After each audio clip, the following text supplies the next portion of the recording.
भगवतो अरहतो सम्मा सम्बुद्धस्स। नमामि बुद्धं गुणसागरन्तं नमामि धम्मं सुगतेन देशितं नमामि संघं मुनिराज सावकं। नमो बुद्धाय नमो धम्माय नमो संघाय। श्रद्धालु उपासक उपासिका तथा धर्मप्रेमी महानुभावहरू, देश विदेशबाट हरेक बिहान 9 बजे फेसबुक लाइभ अन्तर्गत धर्मदेशना कार्यक्रमलाई सुन्नको निमित्त फेसबुक लाइभमा जोड्नुहुने सम्पूर्ण धर्मप्रेमी महानुभावहरूलाई आज मिति 2077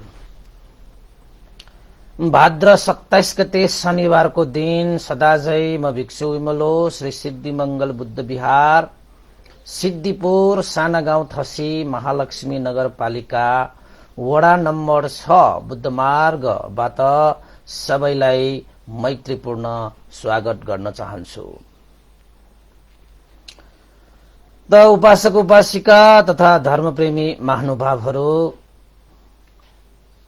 हामीले देशना गर्दै आइरहेको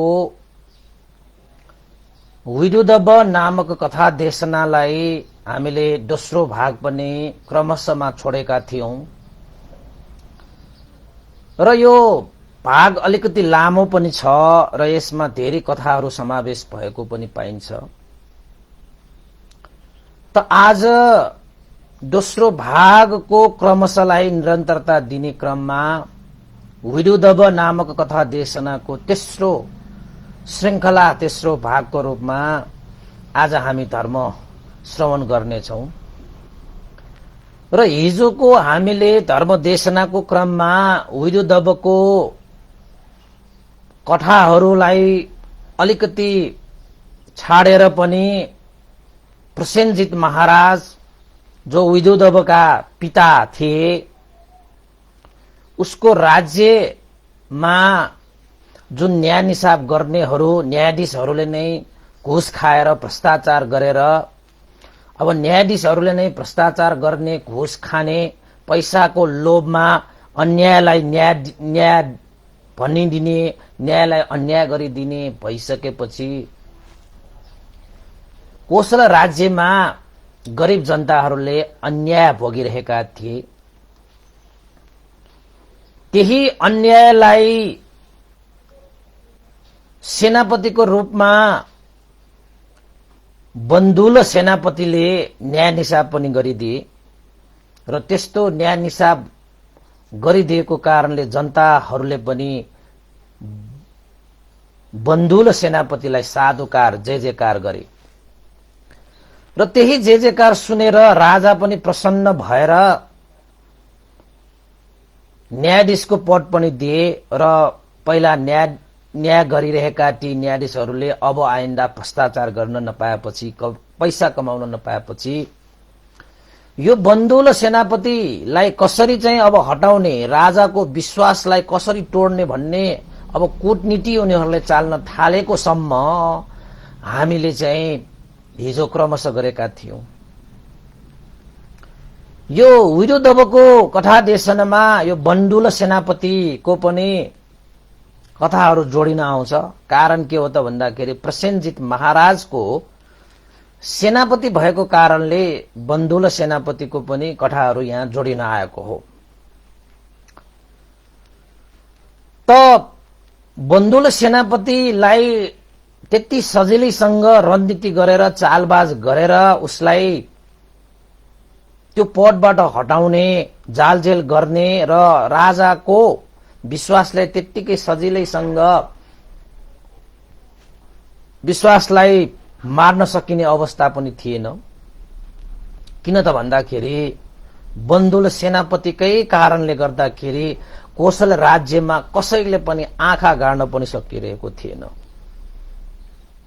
कि बन्धुल सेनापति भनेको साँच्चैकै शूरवीर बलवान हैन, यो शिल्प विद्यामा साँच्चैकै पारंगत भएका सेनापति हुन्। त्यसैले पनि कोशल राजा एकदम निर्धक्क ढुक्क भएर बसिरहेका थिए। जबसम्म मेरो राज्यमा बन्दुल सेनापति जस्तो सुरवीर सेनापति छ तबसम्म मलाई कुनै पीर छैन। अब त्यस्तो बन्दुल सेनापति राजाको पनि साह्रै विश्वासिलो, र विश्वासिलो मात्र होइन कि त्यो राजा प्रसेनजित राजाको एकदमै घनिष्ठ मित्र पनि हो त्यो बन्दुल सेनापति। त्यसैले पनि त्यो चालबाज गर्ने त्यो न्यायाधीशहरूले, घुसखोरी त्यो न्यायाधीशहरूले राजाको विश्वासलाई त्यति सजिलै अविश्वासमा चाहिँ परिवर्तन गर्न सजिलो चाहिँ छैन। र बन्दुल सेनापति आफैमा सुरवीर भएको कारणले गर्दाखेरि जालझेल गरेर उसको सजिलै हत्या गर्न सक्ने अवस्था पनि थिएन, हैन? त यो प्रसेनजित महाराज र बन्दुल सेनापति कसरी मित्र हुन गएको भन्ने, पहिलाको एउटा चाहिँ उनीहरू कसरी मित्र हुन आए भन्ने एउटा घटना पनि यहाँ जोड्नु आवश्यक छ। अलिकति अब विस्तृत रूपमा भनिसकेपछि अलिकति सबै जोड्न आयो भने अलिकति मजै हुन्छ भनेर चाहिँ हिजो पनि मैले चाहिँ अब सर्टकटमा जाउँ कि सोचेको, अब विस्तृत रूपमै जाउँ न, अलिकति लामो भए पनि के भएर, हैन? अलिकति भागहरू चाहिँ क्रमशः भए पनि केही छैन भनेर हिजो चाहिँ जोडिसकेको कारणले गर्दाखेरि यो बन्दुल सेनापति भनेको वास्तवमा कोशल राज्यको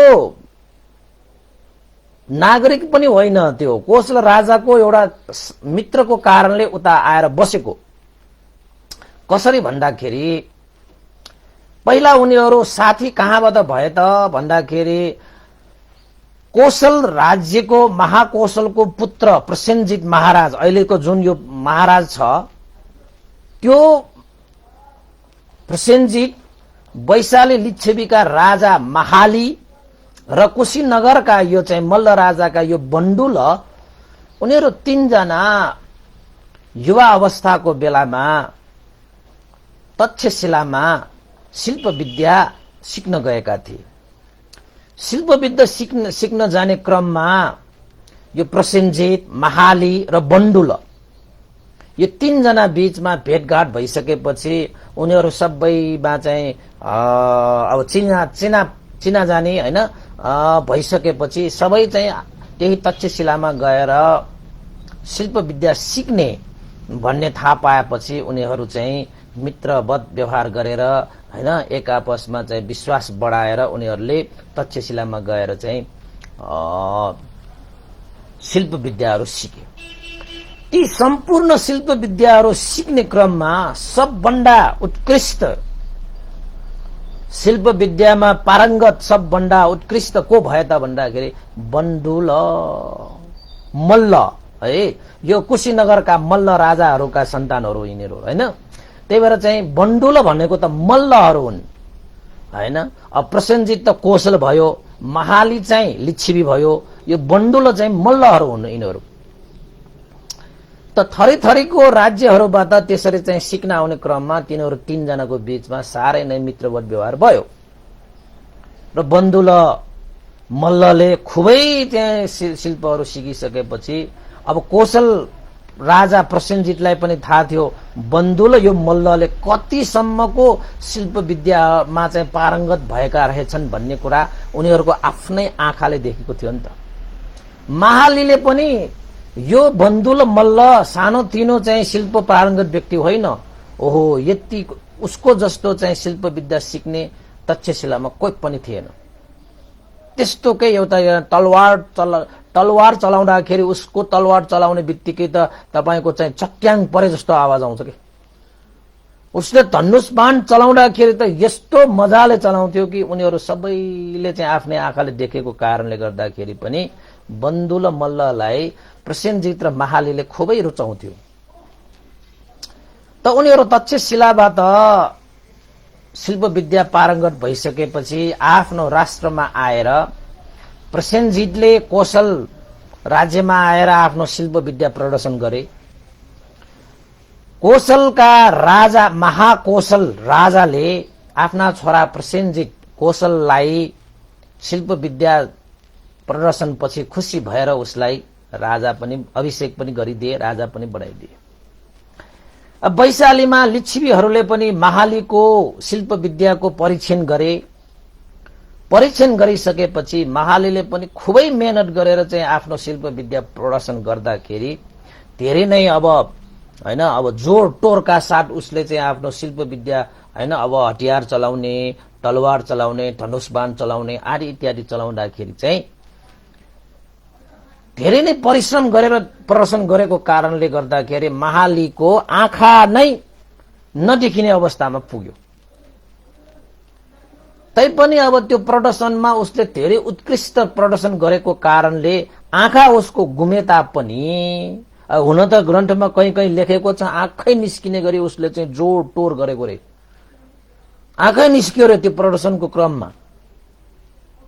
त ऊ अन्डो भयो महाली हैन।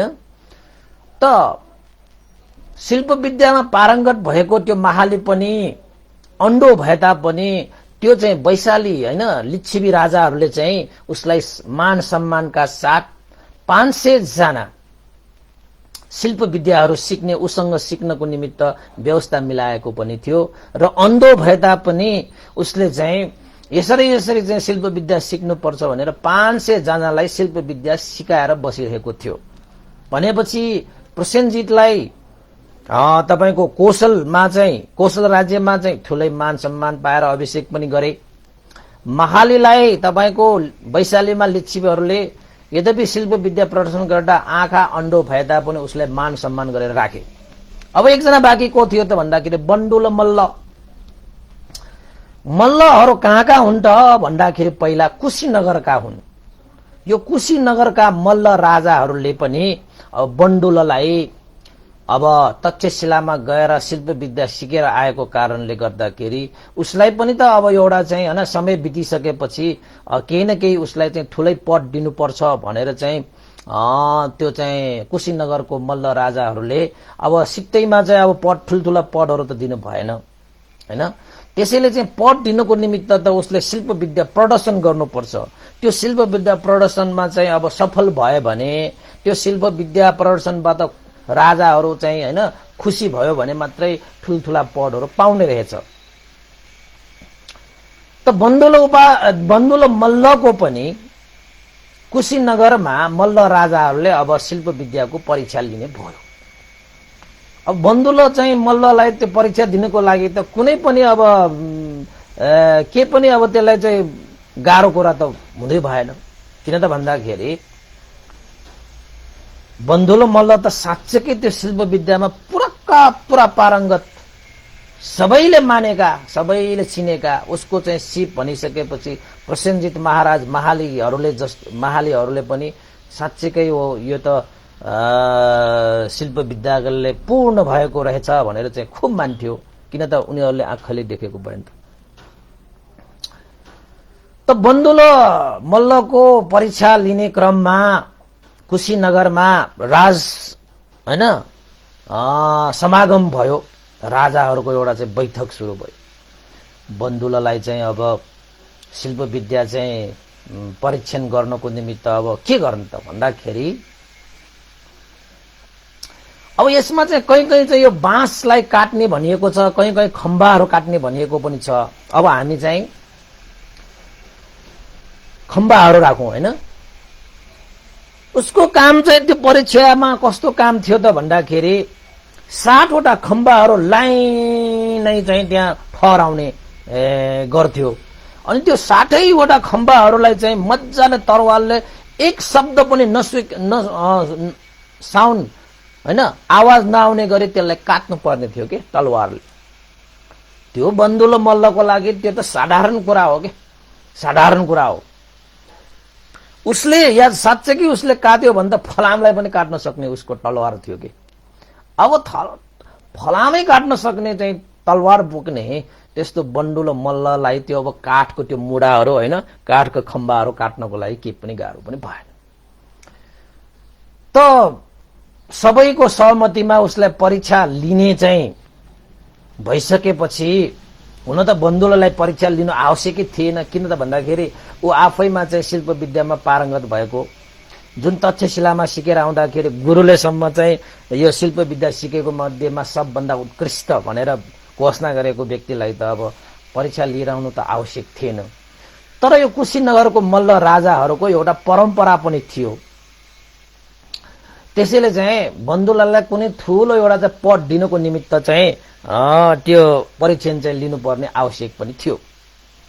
बन्धुले पनि स्वीकारे, हुन्छ परीक्षा लिने हो भने लिनुहोस्, म अवश्य पनि देखाइदिउँला भनेर भनिसकेपछि एउटा चाहिँ अब त्यो परीक्षा लिने एउटा चाहिँ ठूलो हाम्रो चाहिँ रौशाला जस्तो होइन, त्यस्तो एउटा चाहिँ चौरमा चाहिँ 60 वटा खम्बाहरू चाहिँ गाडेर बन्धुले अब त्यसलाई चाहिँ साउने नआउने गरी काट्ने प्रदर्शन चाहिँ सुरु भयो। त सबै राजाहरूदेखि लिएर राज परिवारहरूदेखि लिएर होइन साराका सारा त्यहाँ उपस्थित भएर हेर्नको निमित्त त्यहाँ प्रदर्शन चाहिँ दृश्य गर्नको निमित्त चाहिँ सबै उपस्थित थिए। बन्धु मल्लले पनि आफ्नो बाजुले होइन तलवार बोकेर चाहिँ मैले गर्नुपर्ने चाहिँ परीक्षा के हो भन्दाखेरि यही हो ल, 60 वटा खम्बाहरू चाहिँ यहाँ चाहिँ गाडिरहेको छ होइन, ठुल्ठुला खम्बाहरू माथिसम्म, ती सम्पूर्ण खम्बाहरू होइन, कहीँ कहीँ चाहिँ बाँस पनि भनिएको छ, जोस एउटा चाहिँ काट्नु पर्ने थियो, एउटा चाहिँ खम्बा काट्नु पर्ने थियो, बाँस गाडेको भने पनि केही छैन। त्यसपछि बन्धुले पनि चाहिँ के गरे त भन्दाखेरि ल ठिकै छ, मैले चाहिँ एक झट्कामा सबैलाई म काटिदिन्छु भनेर चाहिँ बन्धुले त्यो आफ्नो तलवार बोकेर चाहिँ सबैको अगाडि परीक्षा दिनको निमित्त आफ्नो तलवारले यसरी काट्दाखेरि चाहिँ पहिलो नम्बरको त्यो खम्बा भनौँ, काठको खम्बा या बाँसको खम्बा, दुईटै अब चाहिँ कहीँ बाँस भनेको छ कहीँ काठ भनेको छ, त्यो आफ्नो ठाउँमा छ। सुरुको पनि चत साउने नआउने गरी काट्यो, दोस्रो तेस्रो चौथो पाँचौं छैठौं काटिसकेपछि चाहिँ अब धेरै काट्दै जाँदाखेरि त अब छैठौंमा पुगिसकेपछि बन्डुल मल्लले चाहिँ छैठौंमा काट्दाखेरि अलिकति त्यो तरवालले त्यो छैठौं काट्दाखेरि स्वर आएको जस्तो कानमा झनन्न आयो कि। त उसलाई के लागेको थियो त भन्दाखेरि काठहरू काट्दाखेरि त यसरी काठमा लाग्दाखेरि यो मेरो तलवारले त्यसरी स्वर त आउनै नपर्ने थियो, कसरी आयो भनेर चाहिँ विचार त आएको थियो। 7औं खम्बा काट्दाखेरि चाहिँ अलिकति साउन्ड चाहिँ आइहाल्यो र चाहिँ उसले चाहिँ बन्धुले त्यो मल्लले चाहिँ अनुभव पनि आफूले हातले काटेको कारणले उसले अनुभव पनि गरे कि यो मेरो चाहिँ तलवारले काठ मात्र काटिरहेको छैन, केही चाहिँ फलामहरू पनि काटेको जस्तै फलाममा पर्दाखेरि चाहिँ अलिकति त्यो भाइब्रेसन अर्कै आउँछ नि तपाईको यो काट्दाखेरि हैन। अब बन्डुल मल्लले 7औं खम्बा पनि पुरै चाहिँ काट्न सकिहाल्यो, तर त्यहाँ चाहिँ उसले चाहिँ 6औंमा पुग्दाखेरि नै उसले अलिकति आवाज सुनेको थियो, यस्तो त आवाज आउनै नपर्ने थियो, मेरो तलवारले त यस्तो काठ भनेको त त्यत्तिकै काट्न सक्ने हो।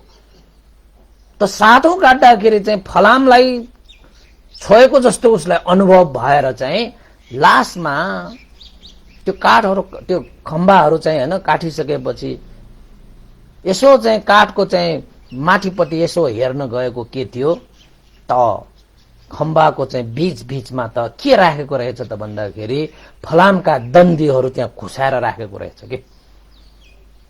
फलामका मोटा मोटा दन्दीहरू त्यसमा भित्र घुसाएको कारणले गर्दाखेरि पो बन्डुलले त्यसरी चाहिँ आफूले तलवारले हान्दाखेरि चाहिँ त्यस्तो साउन्ड आएको रहेछ।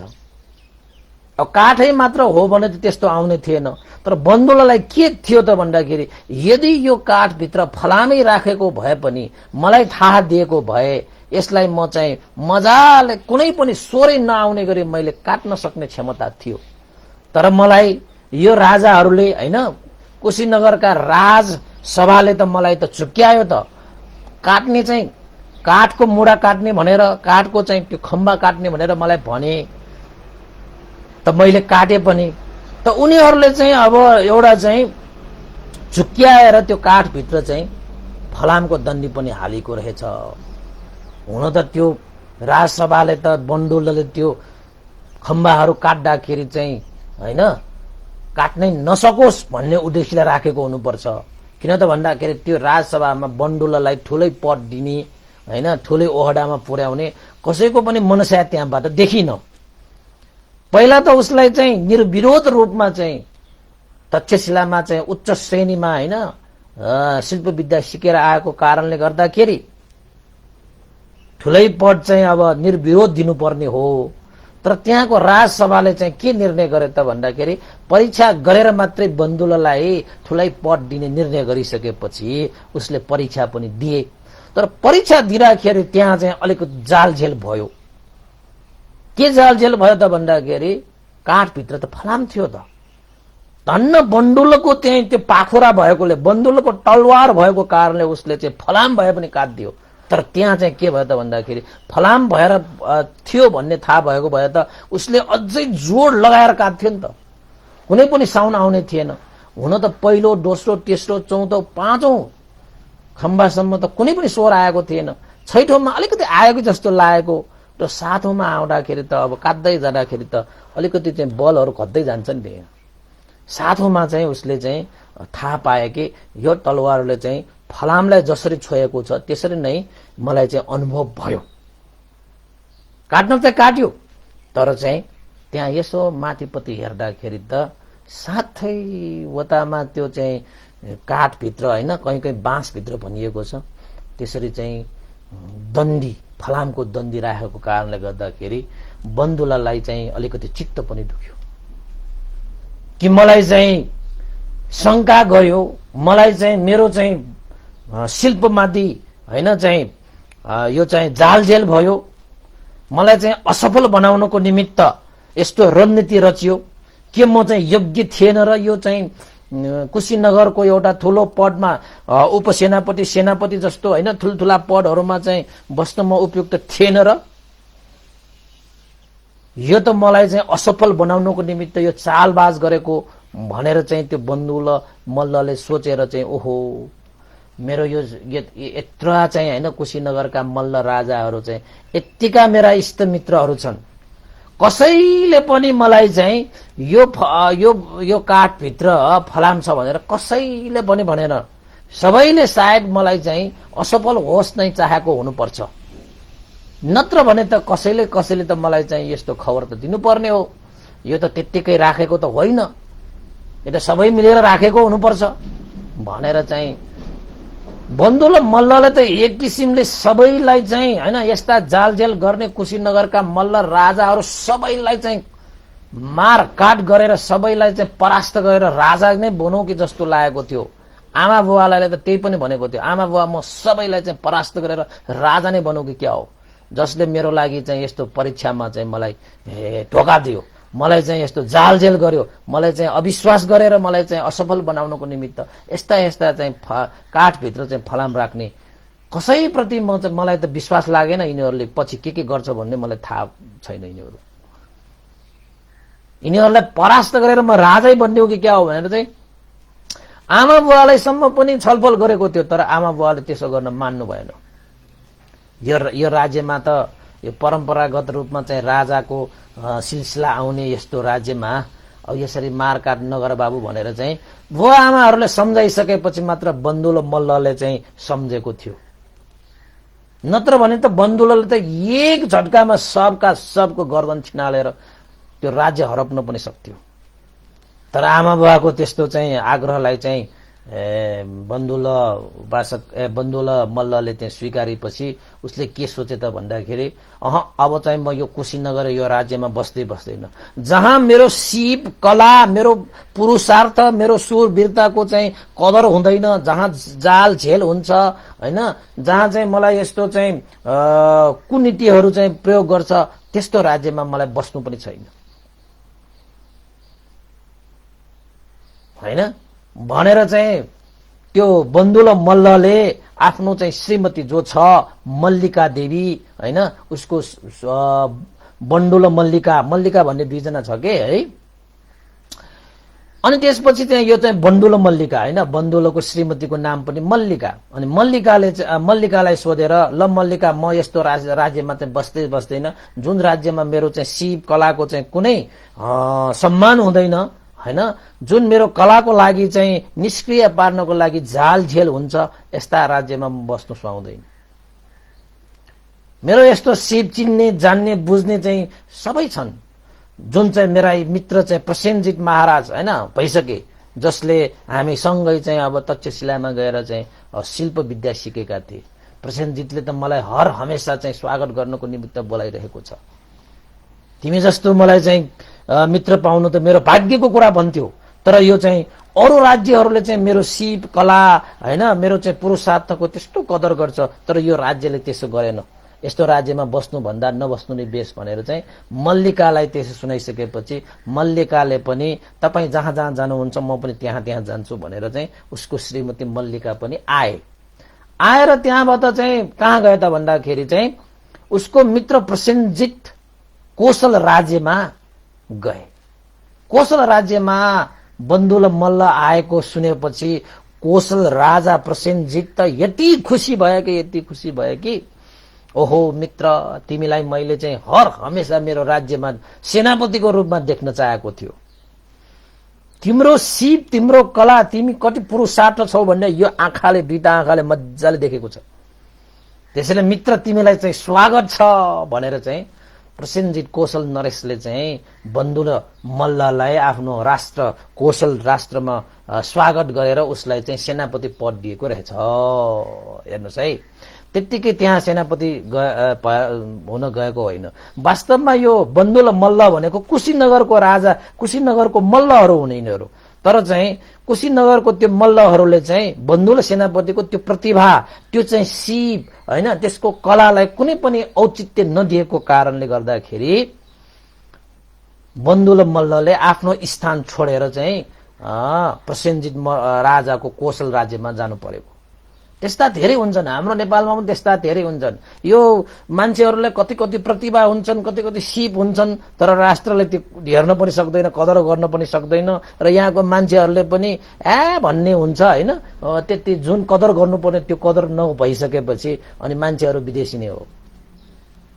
त्यस्ता मान्छेहरू धेरै छन् नि। तपाईको विदेशमा गएर चाहिँ वैज्ञानिक नेपालीहरू कति महान काम गरेर बसिरहेका हुन्छन्, तर ती मान्छेहरू नेपालमा आयो भने उसको कुनै कदरै हुँदैन कि।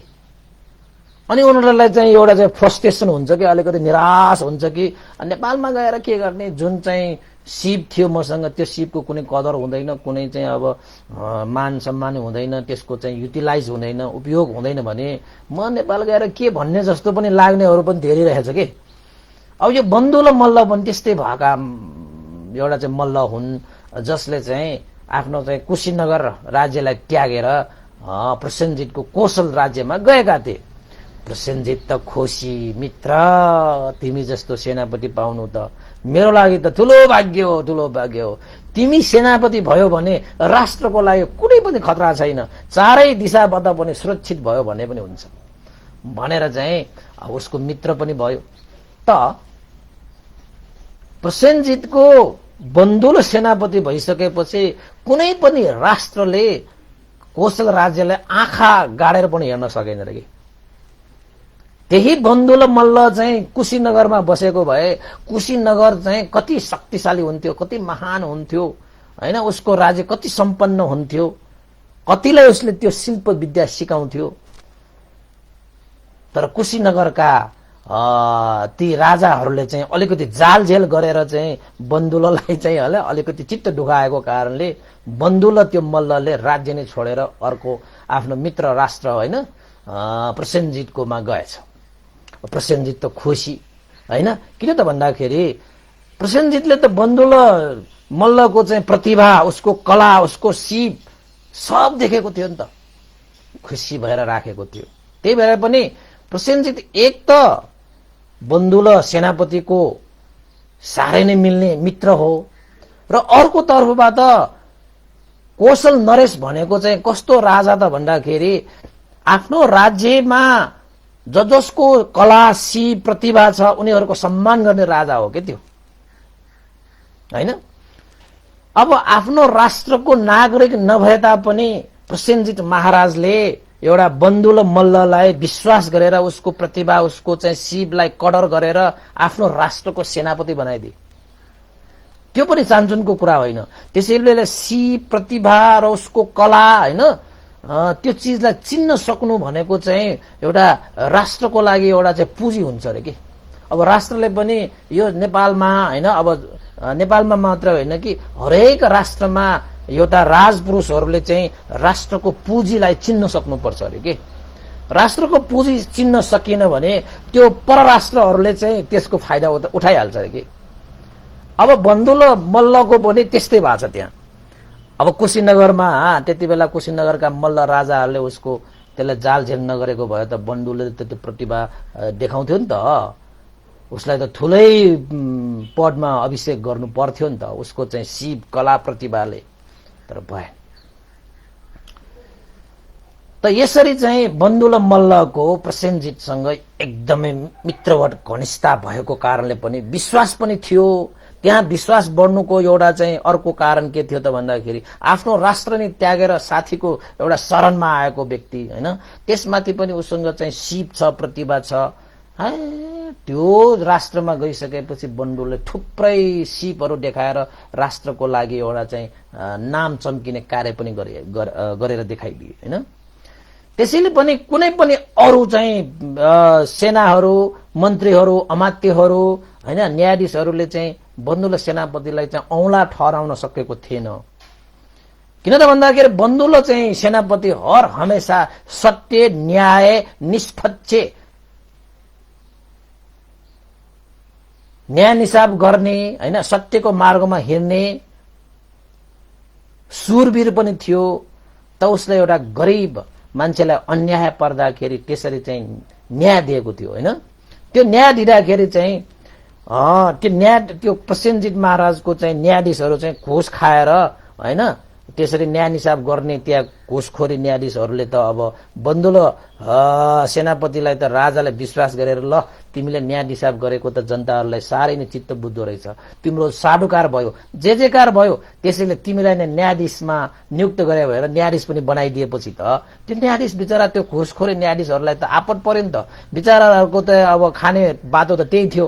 त्यो बाटो चाहिँ बन्द भइसकेपछि त उनीहरू चाहिँ उकुस मुकुस भएर राजालाई अब कसरी विश्वास तोडाउने भन्ने रणनीतिमा लागेको थियो होइन।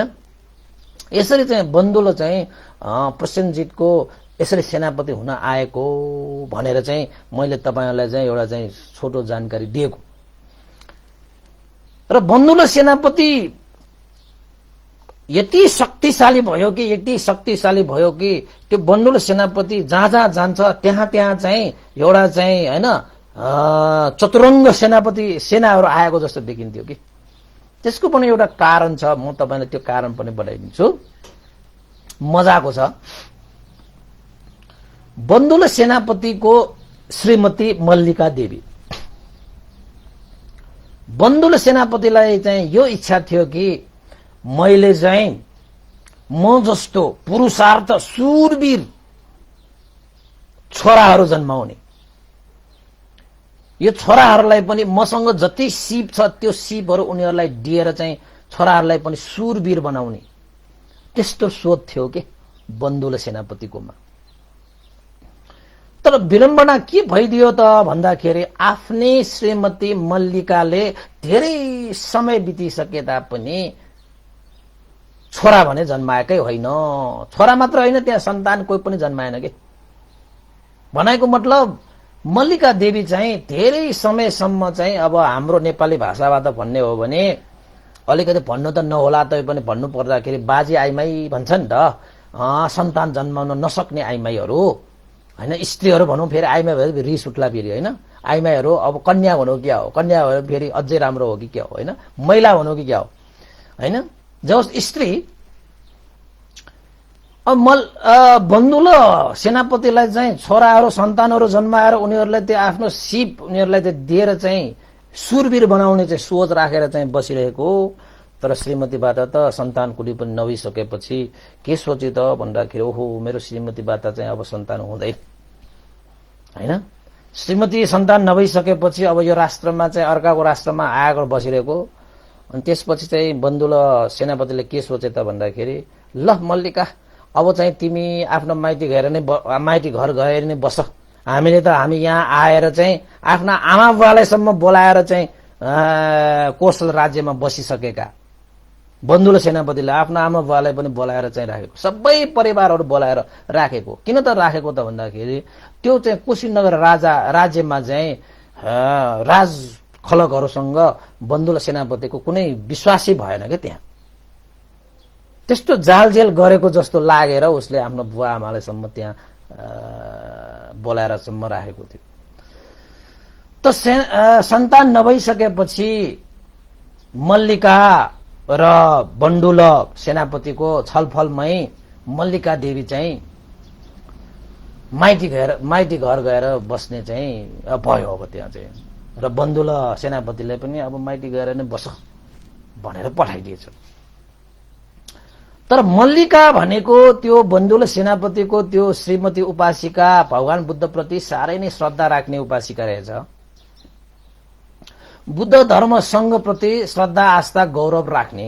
हुन त यो बन्धुल सेनापति पनि नभएका होइनन्। किन त भन्दाखेरि प्रसेनजित राजा पनि भगवान बुद्धकै शिष्य जस्तै हो। भगवान बुद्धप्रति साह्रै श्रद्धा आस्था गौरव राख्ने। त्यसैले त हरेक दिन आफ्नो घरमा चाहिँ 500 जना भिक्षुहरूलाई त भोजन दान गर्ने हैन। एउटा चाहिँ धार्मिक वातावरण त थियो।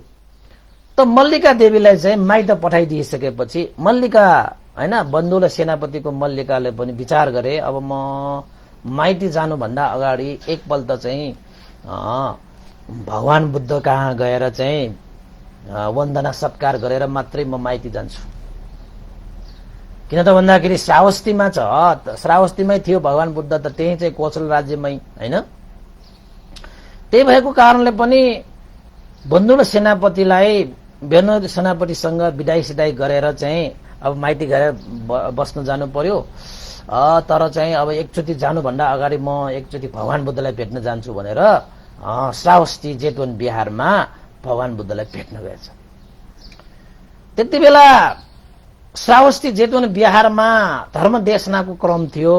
त्यही बेलामा चाहिँ मल्लिका देवी त्यहाँ गइसकेपछि आखिरमा केही समयपछि धर्म देशना सकिसकेपछि त्यहाँ धर्म देशना सुन्नेहरू ओहो बन्धुल सेनापतिका हैन श्रीमती मल्लिका यहाँ चाहिँ आएछन्, केही कामले आएको पक्कै हुनुपर्छ भनेर सबैले चाहिँ शान्त दान्त चाहिँ बनाइदिएर चाहिँ सबै चाहिँ गएपछि भगवान बुद्ध र मल्लिका मात्रै त्यहाँ भए।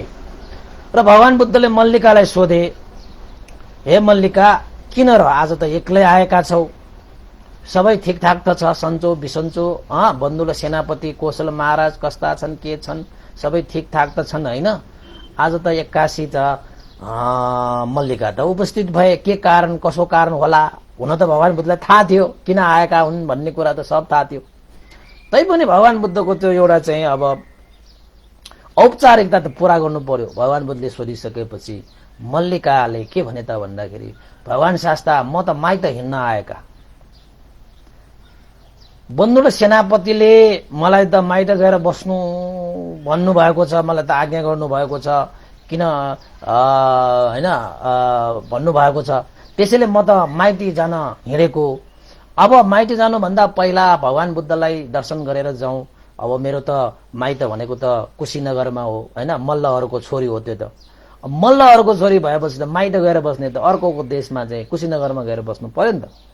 त्यही भएर अब कुशीनगरमा अब तपाईलाई भेट्ला नभेट्ला त्यसैले तपाईलाई चाहिँ भेट्न आएको। किन चाहिँ अब बन्धुल सेनापतिले किन माइत जाऊ भनेर तिमीलाई आज्ञा गर्यो र भनेर सोद्धाखेरि मल्लिकाले के भने त भन्दाखेरि भगवान शास्ता बन्धुल सेनापति प्रतिभाशाली शिल्प विद्याले पारङ्गत, उहाँलाई त आफ्नो सन्तानहरू जन्माएर सन्तानहरूलाई चाहिँ त्यो सिप दिने त्यो चाहिँ हैन शिल्प शिक्षा विद्या सिकाउने त्यस्तो ठूलो इच्छा थियो।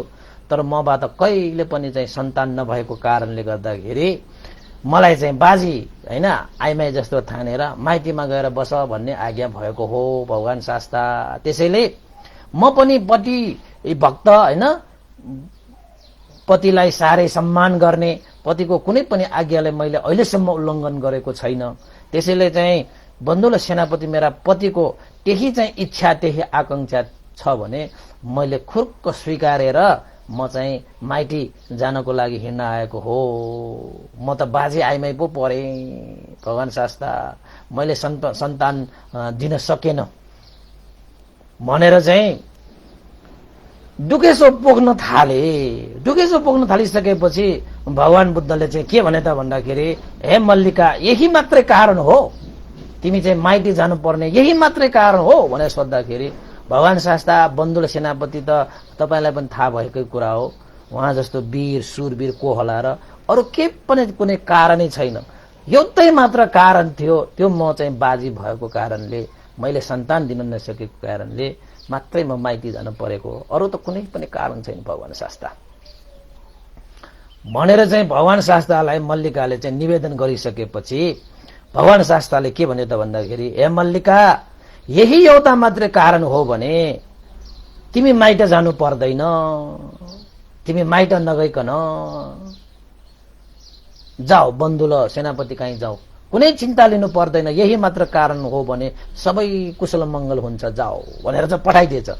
अनि भगवान बुद्धले त्यसरी चाहिँ भनिसकेपछि त्यो मल्लिकाले त खुसी भयो, भगवान बुद्धले चाहिँ बोलेको कुरा त कुनै पनि चाहिँ असत्य भनेको हुँदै हुँदैन, बिना कारण भगवान बुद्धले केही शब्द चाहिँ प्रयोग गर्ने हुन्न हैन, यही मात्र कारण हो भने त म जानु पर्दैन भनिसकेपछि जाऊ, बन्दुल सेनापति कहाँ जाऊ भनिसकेपछि त अब यो कारण चाहिँ जुन एउटा थियो म चाहिँ बाजी भइरहेको, सायद म अब बाजी हुन्न होला भनेर चाहिँ मनमा खुसी भयो कि मल्लिकालाई। अनि मल्लिकालाई यस्तो खुसी भयो, ओहो भगवान बुद्धले मलाई यस्तो भन्नुभयो भनिसकेपछि खुसी भएर भगवान शास्ता के म अब चाहिँ बन्दुल सेनापतिकोमा नै गए पनि हुन्छ भन्ने, अवश्य हुन्छ, यही मात्र एउटा कारण हो भने यो कारण चाहिँ अवश्य पनि हट्छ, तिमीले चिन्ता लिनु पर्दैन हैन, तिम्रो कुशल मंगल होस् भनेर चाहिँ भगवान बुद्धले चाहिँ आशीर्वाद दिएर पठाइसकेपछि चाहिँ मल्लिका देवी खुसी भएर बन्दुल सेनापति कहाँ नै गए। त भगवान बुद्धले किन त्यसो भन्नुभएको त भन्दाखेरि भगवान बुद्ध त सर्वज्ञ हो, अतीत वर्तमान र भविष्यको कुरा सबै थाहा पाउने।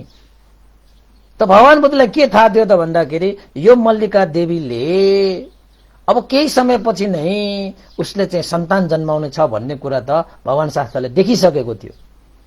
त कोही कोही मान्छेहरू यस्तो पनि हुन्छन् कि धेरै समयसम्म बाजी भएर पनि हैन, 5 वर्ष 10 वर्ष 20 वर्ष त्यसरी बाजी भएर पनि सन्तान जन्माउने धेरै महिलाहरू हुन्छन् कि। अनि हामी चाहिँ 5 वर्ष 10 वर्ष सन्तान नजन्माइसकेपछि ए बाजी महिला भन्छन्। त्यो त हाम्रो चाहिँ कसरी हुन्छ त भन्दाखेरि अब 5 वर्ष 10 वर्ष पछि चाहिँ सन्तान हुने त्यो महिलाहरूले पहिला नै किन सन्तान जन्माएन त भन्ने एउटा प्रश्न आउँछ हैन। त्यो डाक्टरहरूले पनि त्यो चेक गरेर के पनि त्यति बेला त सन्तानै हुँदैन भन्छन्। तर त्यो एक किसिमले चाहिँ हाम्रो कर्म संस्कारको हो, त्यो पुण्य संस्कारको फल हो के। त्यो कुनै कुनै मान्छेहरूको त्यो त्यस्तो चाहिँ कर्म फल भोग्नु पर्ने हुन्छ कि 5 वर्ष 10 वर्षसम्म सन्तान नहुने त्यसपछि सन्तान हुने, त्यस्तो कर्म लिएर आएका मान्छेहरू पनि हुन्छन्। त्यसैले भगवान बुद्धले त कर्म र कर्मको फलमा विश्वास गर्ने, कर्म र कर्मको फलको सिद्धान्तलाई हेर्ने, त भगवान बुद्धले उसको चाहिँ कर्म संस्कार पुण्य संस्कारलाई हेरिसकेपछि भगवान बुद्धले थाहा पाउनुभयो कि केही समयपछि उसले चाहिँ अवश्य सन्तान दिन्छ। त्यसैले सन्तान नभएकै कारणले माइती जान आतेको हो भने यो कारण मात्रै हो भने त अब तिमीले माइती जानु पर्दैन भनेर चाहिँ फिर्ता पठाइदिए कि। त फिर्ता गइसकेपछि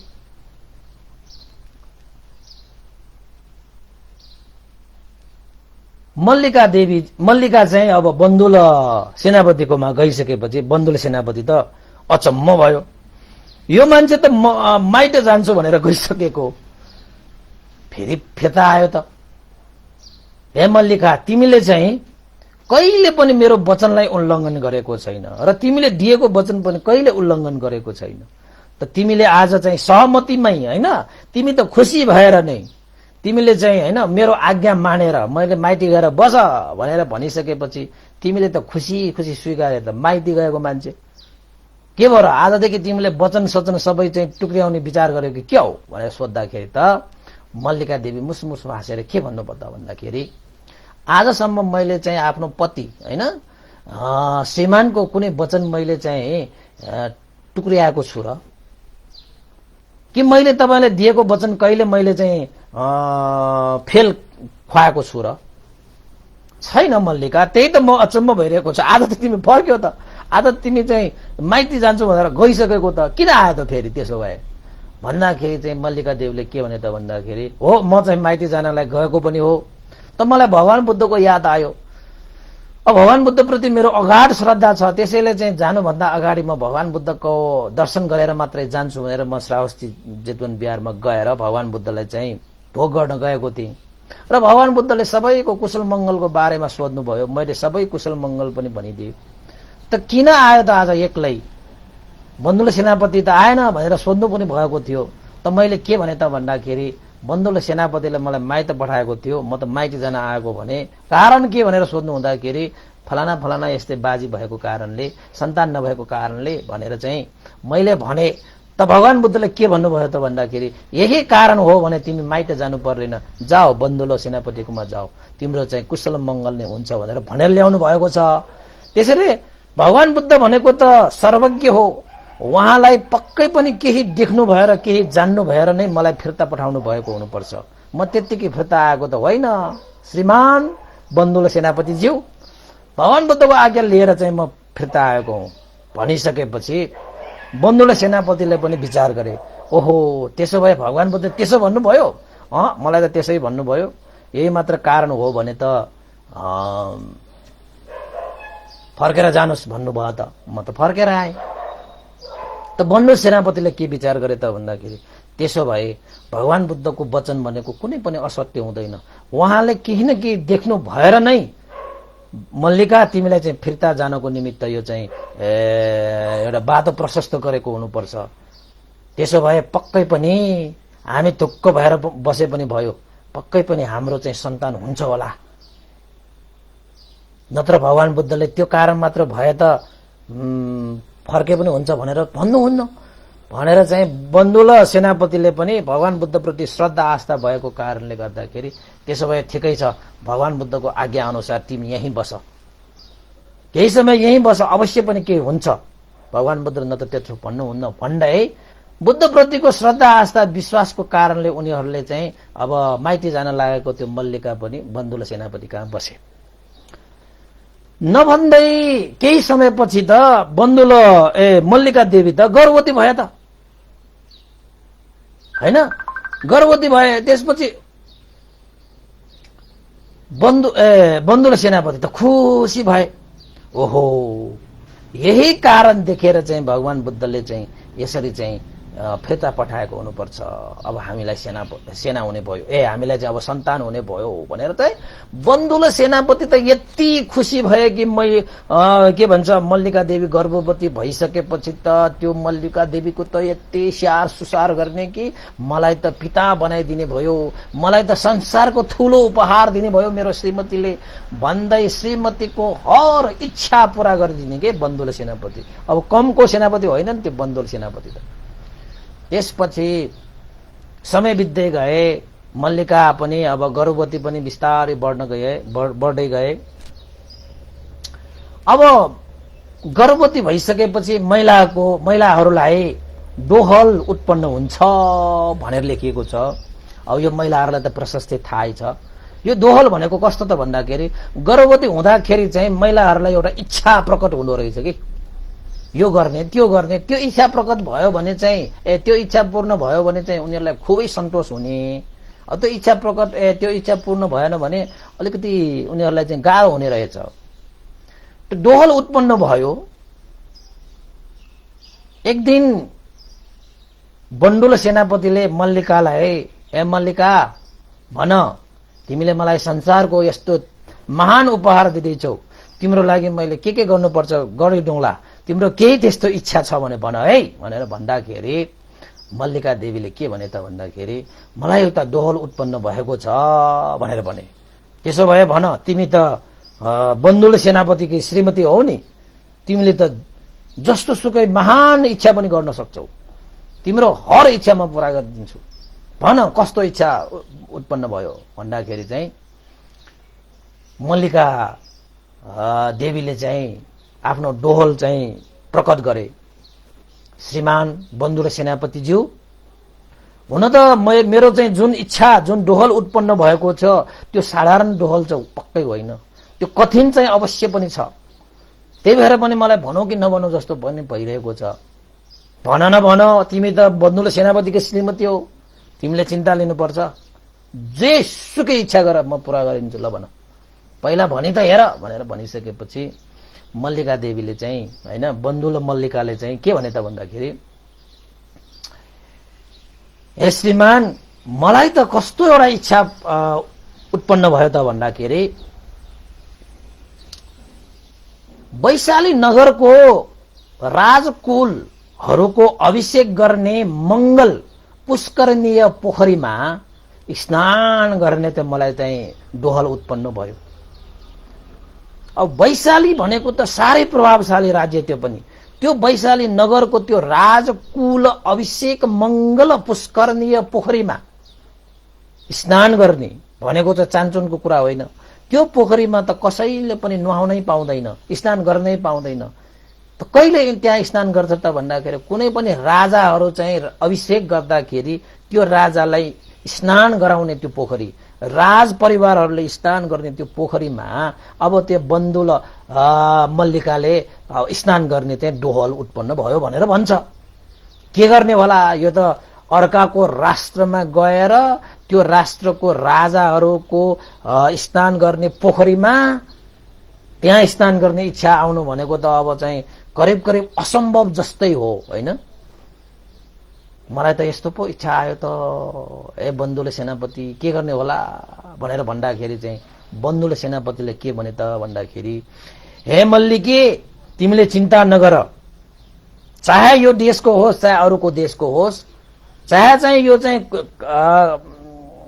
कोशल राज्यको होस् चाहे चाहिँ वैशाली राज्यको होस् है, चाहे चाहिँ हैन जसको सुकै होस्, तिम्रो चाहिँ जुन डोहल उत्पन्न भएको छ त्यो डोहल साह्रै कठिन चाहिँ छ, तर असम्भव चाहिँ छैन। बन्धु र सेनापति भइसकेपछि कुनै पनि कुराको असम्भव छैन। अवश्य पनि तिम्रो चाहिँ डोहल म पूरा गरेर छाड्छु, तिमी तयार भएर बस। ल आजै हामी चाहिँ हैन रड सट लिएर चाहिँ हामी दुईजना चाहिँ जाने, म तिमीलाई चाहिँ त्यो पोखरीमा अवश्य पनि स्नान गराएरै छाड्छु भनेर चाहिँ बन्धु र सेनापतिले चाहिँ वचन दिए। अब बन्धु र सेनापतिले वचन दिइसकेपछि बन्धु र मल्लिकालाई त यति खुसी भयो, यस्तो चाहिँ प्राय असम्भव नै जस्तो यस्तो चाहिँ डोहल पनि पूरा गर्ने मेरो श्रीमानले चाहिँ यस्तो एउटा चाहिँ प्रतिज्ञा गर्नुभयो, वचन दिनुभयो भनेर खुसी भयो। त बन्धु र मल्लिका एउटा रथ लिएर गए। कहाँ गए त भन्दाखेरि वैशालीमा है, वैशालीको लिच्छवी राजाहरूको त्यो राजकुल अभिषेक मंगल पुष्करणीय पोखरीमा अब नुहाउन जानु पर्यो नि त, श्रीमतीलाई नुहाउन लगाउनु त पर्यो। तर त्यो पोखरीमा कसैलाई पनि नुहाउने अनुमति चाहिँ हुँदैन। त्यो पोखरीमा सबै ठाउँमा चाहिँ तपाईको चाहिँ फलामका जालीहरूले चाहिँ सुरक्षित गरिराख्ने रहेछ। अनि त्यो फलामको जालीले सुरक्षित गरिराखिसकेपछि चारैतिर सेनाहरूले घेरेर बस्ने रहेछ। त्यो पोखरीमा अरू कोही पनि नआओस् भनेर। मान्छे त मान्छे छाड्नुहोस्, कुनै पनि चरा चुरुङ्गीहरू किरा काराहरू पनि त्यहाँ जान नपाउने गरी त्यहाँ सुरक्षाहरू प्रदान गर्ने त्यस्तो ठाउँमा सेनाहरूको त्यत्रो हैन शक्तिहरू त्यहाँ चाहिँ सुरक्षाको निम्ति राखिरहेको ठाउँमा कसरी जाने त? अब राजाहरूलाई त अब अभिषेक गरेपछि अभिषेक गर्नको निमित्त मात्र स्नान गर्ने त्यो पोखरी, राजाहरूले त दैनिक रूपमा नुहाउन नपाउने त्यो पोखरी हैन।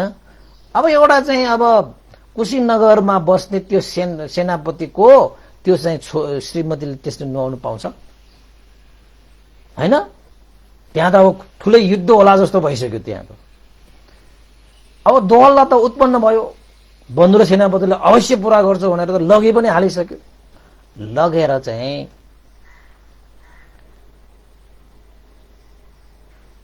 त्यो पोखरीको एउटा द्वार नजिकै महालीको महल थियो के। महाली भनेको चाहिँ पहिला चाहिँ उनीहरू तक्षशिलामा गएर चाहिँ शिल्प विद्या सिकेका साथीहरू हो नि त। त्यो महाली त अन्धो भइसक्यो त हैन। त्यो द्वार नजिकै उसको एउटा महल थियो। तैपनि त्यो महालीले चाहिँ कानले सुनेर नै त्यो बन्दुले सेनापतिको त्यो रथ आउँदाखेरि उसले थाहा पाउँथ्यो कि। किन त भन्दाखेरि धेरै समयसम्म उनीहरू चाहिँ सँगै बसिसकेका, उसको चाहिँ जुन चाहिँ शक्ति, उसको चाहिँ शिव कला प्रतिभा सब चिन्थ्यो कि उसले। त द्वारबाट बन्दुले सेनापतिले आफ्नै चाहिँ श्रीमती मल्लिकालाई राखेर एकदम रफ्तारका साथ रथ चाहिँ त्यो द्वारबाट छिराउँदाखेरि त्यो माथि महलमा बसिरहेका त्यो चाहिँ महालीले थाहा पाए कि ओहो यो त बन्दुले सेनापतिको यो चाहिँ रथको आवाज हो। यो चाहिँ कुशीनगरको यो चाहिँ हैन वैशाली लिच्छवीहरूको लागि अब चाहिँ भय उत्पन्न भयो है।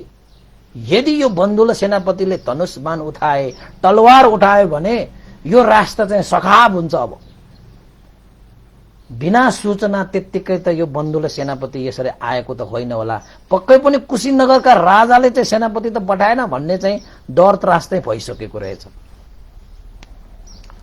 त बन्दुले सेनापतिले आफ्नो श्रीमतीलाई लगेर त्यो पोखरीको अगाडि जाँदाखेरि त त्यहाँ सेनाहरू थुप्रो बसिरहेको रहेछ। त बन्दुले सेनापतिले चाहिँ त्यो सकेसम्म त्यो सेनाहरूलाई सम्झाउनको निमित्त के भने त भन्दाखेरि, हे सेनाहरू, म तपाईहरूसँग एउटा अनुरोध गर्न आएको। मेरी श्रीमतीलाई गर्भवती भएको अवस्थामा डोहल उत्पन्न भएको छ। यो चाहिँ वैशाली नगरको यो राजकुल अभिषेक मंगल पुष्करणीय पोखरीमा स्नान गर्ने डोहल उत्पन्न भएको छ। श्रीमतीको डोहल उत्पन्न भएकोलाई पूरा गर्ने श्रीमानको जिम्मेवारी हो र मेरो श्रीमती मल्लिकालाई त्यस्तो डोहल उत्पन्न भएको कारणले गर्दाखेरि तपाईहरुले चाहिँ एउटा चाहिँ विनम्रपूर्वक ढोका खोलिदिनुस्, मेरो श्रीमतीलाई चाहिँ पोखरीमा स्नान गराइदिनुस् भनिसकेपछि त्यहाँका सेनाहरूले के भन्छ त भन्दाखेरि, के कुरा गर्दैछ यो? राजाहरूले पनि त दिनदिनै नुहाउन नपाउने यो पोखरीमा अभिषेक गर्नको निमित्त मात्रै नुहाउने यो पोखरीमा तिम्रो श्रीमतीले डोहल उत्पन्न भयो भन्दैमा यहाँ नुहाउन पाइन्छ? कस्तो कुरा गर्न आइरहेको तिमी फर्किहाल भनेर भन्दो रहेछ बा। त बन्दुले सेनापतिले के भने त भन्दाखेरि, हेर म यहाँ तपाईहरुसँग चाहिँ यो बाटघाट गर्न आएको होइन। मेरो श्रीमतीको जुन डोहल उत्पन्न भएको छ त्यो डोहललाई पूरा गर्नको निमित्त एउटा श्रीमानको तर्फबाट चाहिँ तपाईहरुलाई चाहिँ अनुरोध गर्न आइरहेको। सायद तपाईहरुले चिन्नु भएन मलाई, म बन्दुले सेनापति हुँ है, मलाई चाहिँ त्यहाँ छोड्दिनुस् भनिसकेपछि तपाईं जोसुकै होस्, हामी चाहिँ छोड्न सक्दैन, हामीलाई चाहिँ राजाको आदेश छ, यहाँ चाहिँ हामी छोड्न सक्दैन, तपाईं फर्किहाल्नुहोस् है, होइन भने तपाईले चाहिँ कारबाहीमा पर्नुपर्ने छ भनेर बहुत तर्साउँदो रहेछ बा। त्यसपछि बन्दुले सेनापति भनेको त वास्तवमा यिनीहरूले नचिनेको होला के। त्यसपछि बन्दुले सेनापतिले त्यसो भए म त फर्किने वालामा छैन, मेरो श्रीमतीलाई चाहिँ मैले कुशीनगरबाट मैले यहाँसम्म ल्याइसकेपछि अब पोखरी नजिक आइसकेपछि म कसरी चाहिँ ननुहाइकन म चाहिँ जान्छु, कृपया छोड्ने भए छोड्नुस्, नत्र भने तपाईहरुले पनि कारबाही हुनुपर्छ भनेर चाहिँ अब बन्दुले सेनापतिले पनि ललकारिसकेपछि त्यो सेनाहरूले पनि त अब आफ्नो कर्तव्य अनुसार त्यो बन्दुले सेनापतिसँग चाहिँ अब झगडा नै गर्ने जस्तो कुरा गर्न थालिसक्यो। बन्दुले सेनापतिलाई के विचार आयो त भन्दाखेरि, बिचराहरू मसँग लड्यो भने त ज्यान जान्छ, उनीहरूको पनि कर्तव्य हो, यिनीहरू पनि अब सेना नै हो, सेनाहरू भनेको त आदेश अनुसार काम गर्ने भइहाल्यो।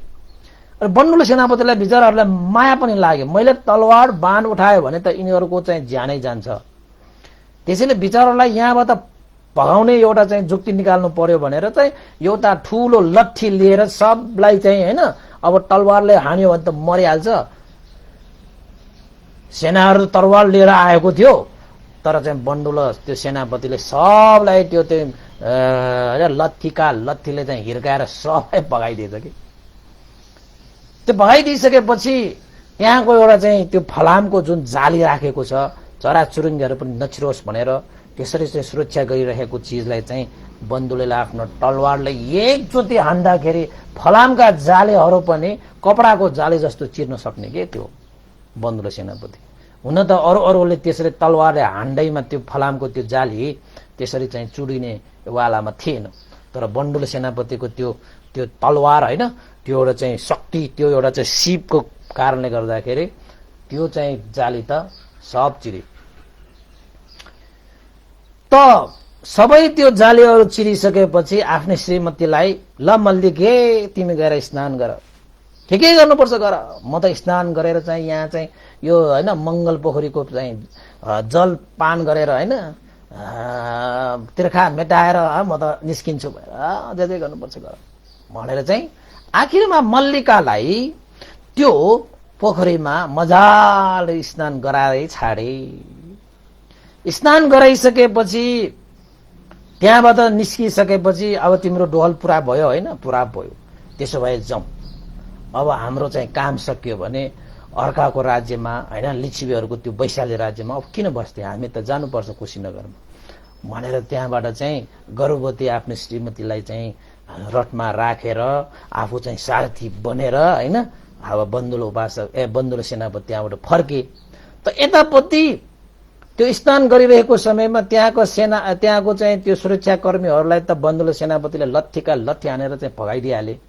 भागेर तिनीहरू कहाँ गए त भन्दाखेरि त्यहाँ चाहिँ त्यो लिच्छवी राजाहरूलाई त्यो चाहिँ सुनाइदिए, ल फलाना चाहिँ बन्दुल सेनापतिहरू आएर त हाम्रो चाहिँ यो अभिषेक गर्ने होइन मङ्गल पुष्करणीय पोखरीमा त आफ्नो श्रीमतीलाई चाहिँ नुहाएर यसो गर्ने उसो गर्ने भनेर आएर हामीले त सबलाई पिटेर चाहिँ यसरी चाहिँ घटनाहरू घट्यो भनिसकेपछि त्यो वैशालीका लिच्छवी राजाहरू त सबका सब चाहिँ होइन पुरै क्रोधित भयो क्या त्यहाँ। ओहो, अर्काको राज्यमा आएर यसरी चाहिँ आफ्नो शक्ति प्रदर्शन गरेर यसरी चाहिँ जबरजस्ती कहीँ गर्न पाउँछ भनेर चाहिँ त्यहाँका त्यो लिच्छवी राजाहरू एकजुट भएर त्यो बन्दुल सेनापतिलाई अहिले लखतेर त्यसलाई चाहिँ समात्नुपर्छ, देखाइदिउँ त्यसलाई लिच्छवीहरूको चाहिँ शक्ति भनेर चाहिँ सबै राजाहरू चाहिँ एकजुट भएर उसलाई चाहिँ अब समाउन जाने होइन।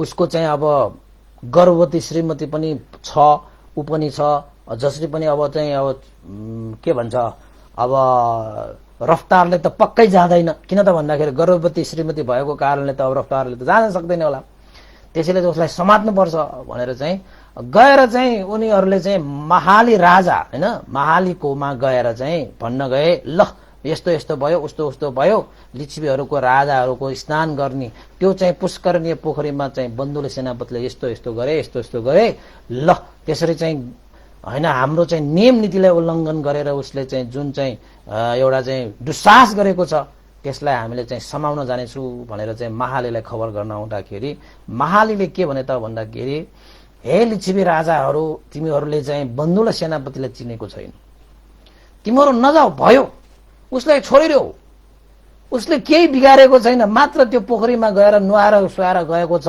आफ्नो श्रीमतीको डोहल उत्पन्न भएको भनेर उसले चाहिँ नुहाउन ल्याएको मात्र हो होइन, नुहायो गयो सक्यो कुरा, उसँग पछि नलाग, तिमीहरू गयो भने तिमीहरू सबलाई उसले मारिदिन्छ, तिमीहरू नजाऊ, बन्दुल सेनाहरूलाई तिमी सेनापतिलाई तिमीहरूले चिनेको छैन, मैले राम्रोसँग चिनेको छु, तक्षशिलामा हामी सँगै चाहिँ विद्या सिकेका, उसको धनुष बाण कसरी चल्छ, उसको तलवार कसरी चल्छ भन्ने मैले जानेको छु, धन्न उसले एउटा पोखरीमा नुहाएर गएको छ भन्नुहोस् न, यो राज्यमा हमला गरेको छैन भन्नुहोस् न।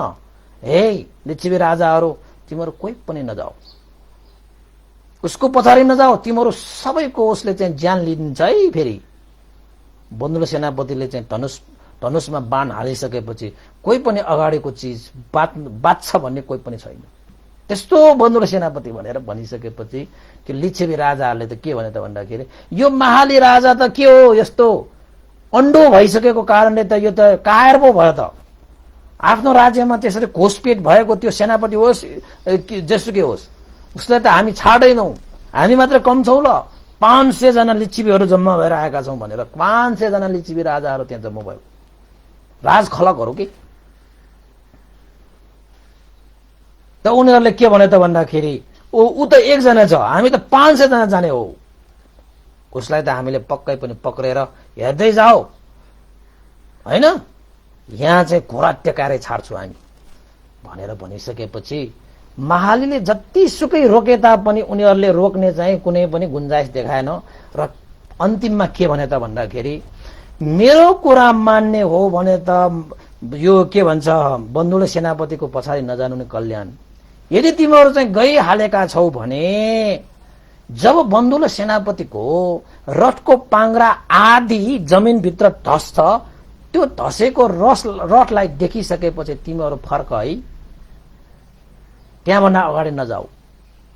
लखेटे जस्तो मात्र गर, तर नसमाऊ त्यसलाई होइन। तिमीहरूको चाहिँ लखेट्ने जस्तो तिमीहरूको चाहिँ इच्छा छ भने लखे त। बन्धुले सेनापतिको चाहिँ युद्ध गर्ने कुनै पनि मनसाय छैन। जब उसको चाहिँ रथको पाङ्ग्रा जमिनमा आदि धस्छ, त्यति बेला तिमीले त्यो दृश्य देख्ने बित्तिकै फर्क, त्यहाँबाट अगाडि नबढ। यदि रथको पाङ्ग्रा पृथ्वीमा आदि धसे पनि तिमीहरू चाहिँ अगाडि नै बढिराख्यौ भने जब तिमीहरूले चाहिँ यो चट्याङ परे जस्तो मेघ गर्जन भए जस्तो आवाज सुन्यो भने तिमीहरू चाहिँ त्यही रोक, त्यहाँभन्दा अगाडि नबढ। यदि त्यो आवाज सुनेर पनि तिमीहरूले चाहिँ आफ्नो चाहिँ रथलाई रोकेन अगाडि बढ्यौ भने जुन बेला त्यो बन्धुल सेनापतिको रथको ढुरमा प्वाल देख्यो भने तिमीहरूले आफ्नो रथलाई रोक, त्यहाँभन्दा अगाडि नजाऊ है। यो कुरा चाहिँ महालीको कुरालाई आफ्नो मनमा मस्तिष्कमा राखेर मात्रै जाऊ है। मैले रोक्दाखेरि पनि तिमीहरू कोही पनि रोकेन। हुन त मेरो कुरा मान्छौ भने बन्धुले सेनापतिलाई लखिँदै नलखे त, उसको पछाडि जाँदै नजाऊ। उसको एउटा बाणले तिमीहरू सबैलाई सखाप गर्न सक्ने क्षमता छ। बन्धुले सेनापति भनेको हेर्दाखेरि एकजना आएको जस्तो मात्र हो, ऊ एकजना होइन, ऊ एकजना आउनु भनेकै 1000 जना सेनाहरू आउनु बराबर हो। तिमीहरू त 500 जना छ, ऊ त 1000 जना समानको हो त्यो व्यक्ति। त्यसैले तिमीहरू नजाऊ है। तिमीहरू भनेको मान्दैनौ भने रथको पाङ्ग्रा जमिनमा धस्यो भने रोक्ने, त्यहाँभन्दा अगाडि नजाने। त्योभन्दा पनि अगाडि गयो भने चट्याङ परे जस्तो मेघ गर्जे जस्तो स्वर आउँछ। आवाज सुन्दाखेरि तिमीहरूले चाहिँ आफ्नो रथलाई रोक। त्यहाँबाट पनि रथलाई रोकेन भने रथको त्यो चाहिँ बन्धुले सेनापतिको रथको ढुरमा प्वाल पर्दाखेरि तिमीहरूले आफ्नो रथलाई रोक भनेर पठाए। त लिच्छवी राजाहरूले यो महाली राजा यो अन्डो भएकोले कायर भयो, यो देखाइदिनेछौँ हामी त्यसलाई भनेर चाहिँ लिच्छवी राजा 500 जना कम हो र 500 जना चाहिँ उनीहरूले चाहिँ त्यो बन्धुले सेनापतिलाई अब लखेटेको भयो, अब त्यसको पिछा गरेको भयो। पिछा गर्दै गयो तर बन्धुले सेनापतिले त्यो आशा चाहिँ गरेको थिएन। पक्कै पनि यो लिच्छवीहरूले मलाई चाहिँ लखेट्ला जस्तो बन्धुले सेनापतिलाई लागेको थिएन। किन त भन्दाखेरि बन्धुले सेनापतिलाई चिन्ने जान्ने बुझ्ने त्यो लिच्छवीहरूको महाली राजा छ, जसले चाहिँ मलाई लखेट्न आयो भने पक्कै पनि उसले रोक्छ भन्ने चाहिँ बन्धुले सेनापतिलाई मनमा चाहिँ लागेको थियो। हुन पनि उसलाई मनमा लागेको जस्तो महालीले रोक्न पनि रोकेको हो, तर लिच्छवीहरू त मानेन। उनीहरूले चाहिँ बन्धुले सेनापतिलाई अब लखेट्न सुरु गरे। लखेट्न सुरु गरिसकेपछि केही समयपछि बाटोमा चाहिँ अब गुर्दै जाँदाखेरि होइन, अगाडि बढ्दै जाँदाखेरि केही समयपछि चाहिँ मल्लिकाले बन्धुले सेनापतिलाई के भने त भन्दाखेरि, श्रीमान बन्धुले सेनापति, हाम्रो पछाडि त केही रथहरू पो आइरहेको मैले देखिरहेको छु है, के होला कसो होला भनेर भनिसकेपछि बन्धुले सेनापतिले के भने त भन्दाखेरि, ओहो त्यसो भए हाम्रो पछाडिहरू रथहरू आइरहेको छ, अब पक्कै पनि त्यो लिच्छवीहरूले महालीको कुरा सुनेन होला। त्यो महालीको कुरा नसुनिकन उनीहरूले चाहिँ हामीलाई समाउनको निमित्त पक्कै आएका हुन् होला, नत्र भने हाम्रो पछाडि त्यसले रथ आउने कसैको हिम्मत हुँदैन। यो त बन्धुले सेनापतिको रथ पो हो त, यसको पछाडि कोही रथहरू आउँछ भन्ने म कल्पना पनि गर्न सक्दैन। तर यो लिच्छवीहरूले चाहिँ ठुलै साहस पो गरे त। ठिकै छ, त्यो लिच्छवीहरूको साहसलाई म मान्छु। पक्कै पनि उनीहरूले चाहिँ हामीलाई समाउनको निमित्त नै आएका हुन्। पक्कै पनि उनीहरूले महाली राजाको कुरा सुनेन यिनीहरूले। ठिकै छ मल्लिका, केही पनि छैन। त्यसो भए तिमीले त्यो रथहरूलाई हेरिराख्नु, जुन बेला त्यो रडहरू चाहिँ एउटै त्यो 500 जति होइन आएको रडहरू जुन बेला त्यो रडहरू चाहिँ एउटै देखिन्छ भनेको मतलब सबै रडहरू चाहिँ क्रमबद्ध रूपमा सिधा हुँदाखेरि त त्यो रडहरू त एउटा मात्रै देख्छ नि त, त्यसको पछाडि पछाडि पछाडि पछाडि सिधा हुन्छ नि त। बन्दुलो सेनापतिले के भने त भन्दाखेरि ल मल्लिका हेर्नु कतिवटा रडहरू आइरहेको छ। त मल्लिकाले के भने त भन्दाखेरि रथहरू त थुप्रै आइरहेको छ, ओहो सयौं सयौं 500 उतै होला कि के हो। ठिकै छ महारानी, ठिकै छ मल्लिका, 100 होस् 200 होस् 300 होस् 400 होस् 500 होस् के पनि छैन। त मलाई यति बेला मलाई खबर गर्नु, जुन बेला ती रथहरू सबै रथहरू चाहिँ गुरेर आउँदाखेरि अन्ततः त्यो सारा रथहरू एउटै जस्तो देखिएपछि मलाई चाहिँ खबर गर्नु है, तिमीले राम्रोसँग हेरिराख्नु भनेर भने। त्यसपछि हुन्छ म त्यसै गरौँला भनेर भने। रथ चाहिँ अगाडि बढाइरहेको छ होइन। त मल्लिकाले चाहिँ मजाले त्यो रथहरू पिछा गरिरहेको रथहरूलाई हेरेर बसिराख्दाखेरि त एक समय चाहिँ कस्तो अवस्था आयो त भन्दाखेरि सिधा बाटो चाहिँ आइसकेपछि त्यो त्यत्रो 500 वटा रथहरू त सिधा भएको कारणले एउटै मात्र रथ देखियो कि।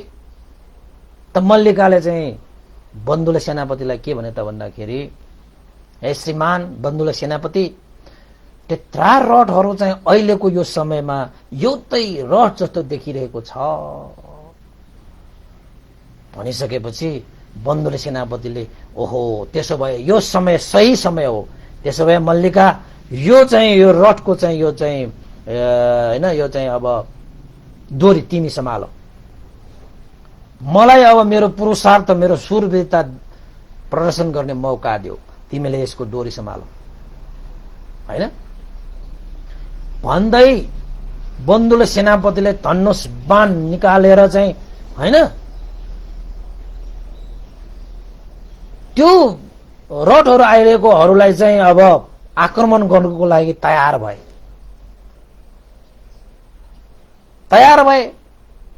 त्यति बेला नै रथको त्यो पाङ्ग्रा जमिनमा आदि जमिनमा धस्यो के पाङ्ग्रा चाहिँ। त्यो धसिसकेपछि देख्न त त्यो लिच्छवी राजाहरूले त्यो बन्दुले सेनापतिको रथको पाङ्ग्रा आदि चाहिँ जमिनमा धसेको पनि देख्यो। हेर्नुहोस् है, देखे तापनि तिनीहरू त्यहाँ रोकेन, यिनीहरू चाहिँ अगाडि नै बढिरहे। हुन त महाले त्यो भनेरले पठाएको थियो नि त, अब बन्दुले सेनापति त अब धसिसकेपछि अगाडि जाने त कुरै भएन। त्यसपछि उनीहरू त अब चाहिँ बन्दुले सेनापति त अगाडि बढ्ने अब अवस्था भएन, अब चाँडै जाउँ यसलाई त समाउने हो यसलाई त भनेर चाहिँ उनीहरू अगाडि आए। त बन्दुले सेनापतिले चाहिँ आफ्नो धनुष बाणलाई चाहिँ त्यो पड्कायो, डडाम त्यो चाहिँ मेघ गर्जेको जस्तो चाहिँ त्यो धनुष बाण पड्काउन त्यस्तो आवाज आयो कि चट्याङ परेको जस्तो के मेघ गर्जन के। त्यसपछि त्यो लिच्छवीहरूले त्यो स्वर पनि सुने,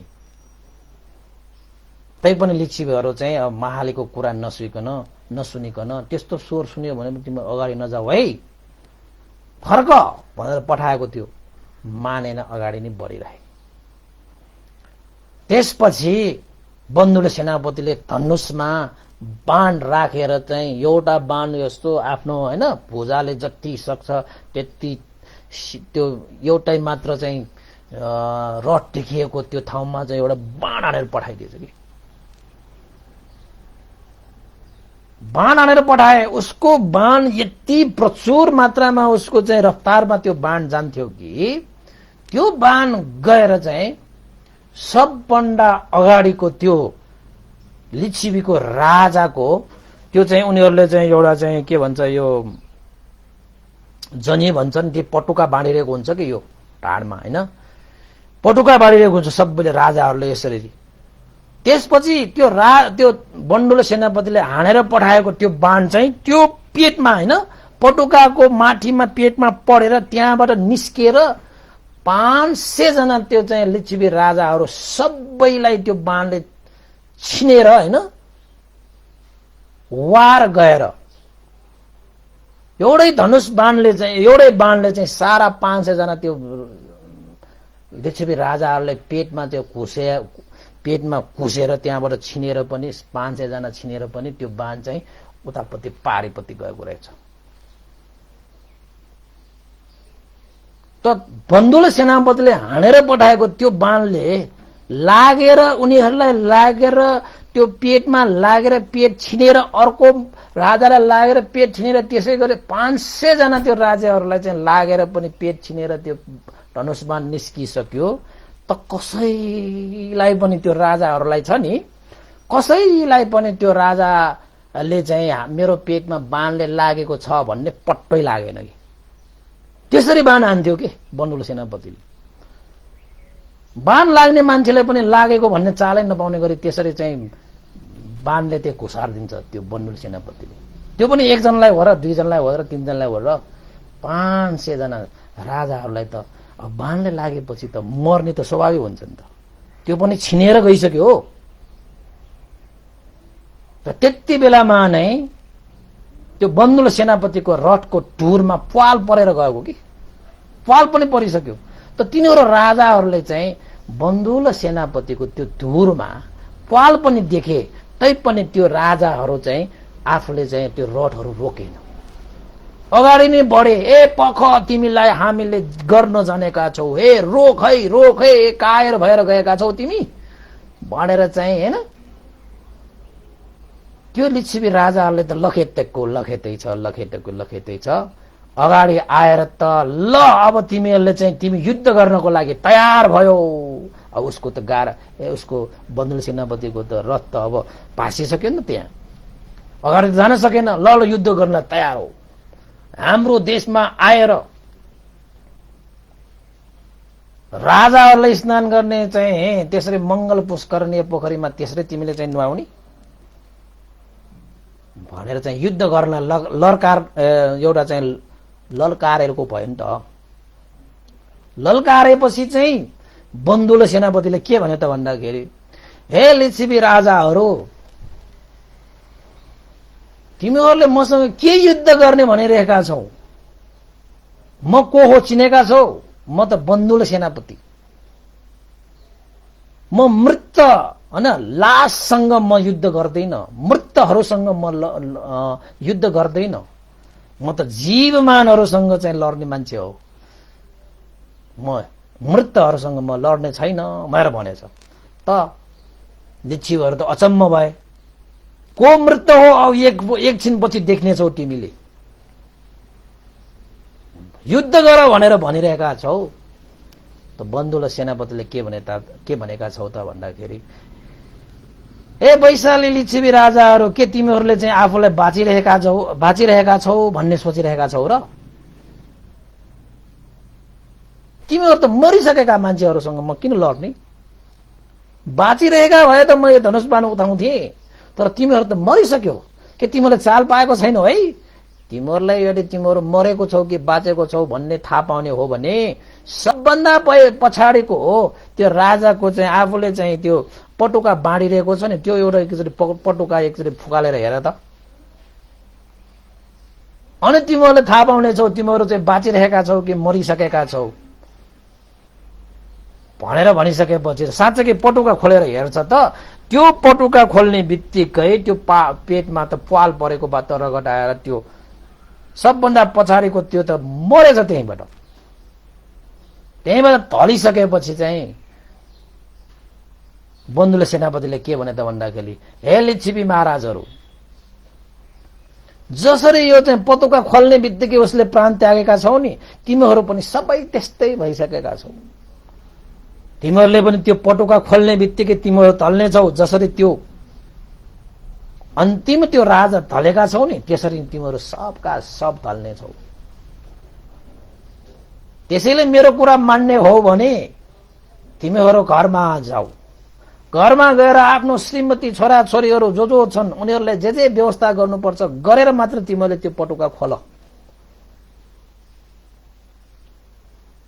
होइन भने यो पटुका यही खोल्नु पर्यो भने त सबै त्यही राजा ढले जस्तो तिमीहरू सबै ढल्ने हुन्। तिमीहरू त मरिसकेका हौ, मसँग के युद्ध गर्छौ र? म मरिसकेको मान्छेहरूसँग युद्ध गर्दै मान्छे नै होइन म। भनेर यसो हेरे, सबैले भनिसकेपछि यसो हेर्छ त साँच्चै त्यो पटुकामा त पाल परिसकेको रहेछ। त्यो पटुका खोल्यो कि त उनीहरूको चाहिँ प्राण जाने भइसक्यो। ती हे लिच्छवी राजाहरू, पक्कै पनि तिमीहरूलाई महाले राजाले सम्झाएको थियो होला, तर तिमीहरूले मानेन होला।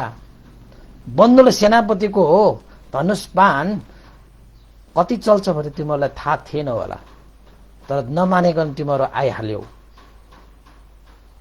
त्यसैले जाऊ, फर्क, आफ्नो घरमा गएर दरबार महलमा गएर श्रीमती छोराछोरीहरूलाई जति पनि तिमीहरूले चाहिँ आफ्नो चाहिँ बुवाको हिसाबले गर्नुपर्ने, श्रीमानको हिसाबले गर्नुपर्ने व्यवस्थाहरू मिलाएर मात्र तिमीहरूले आफ्नो पटुका खोल है भन्दै बन्दुले सेनापति चाहिँ आफ्नो चाहिँ गाडिएको त्यो रथ तल झरेर त्यो रथ चाहिँ खोलेर त्यहाँबाट चाहिँ गएछ।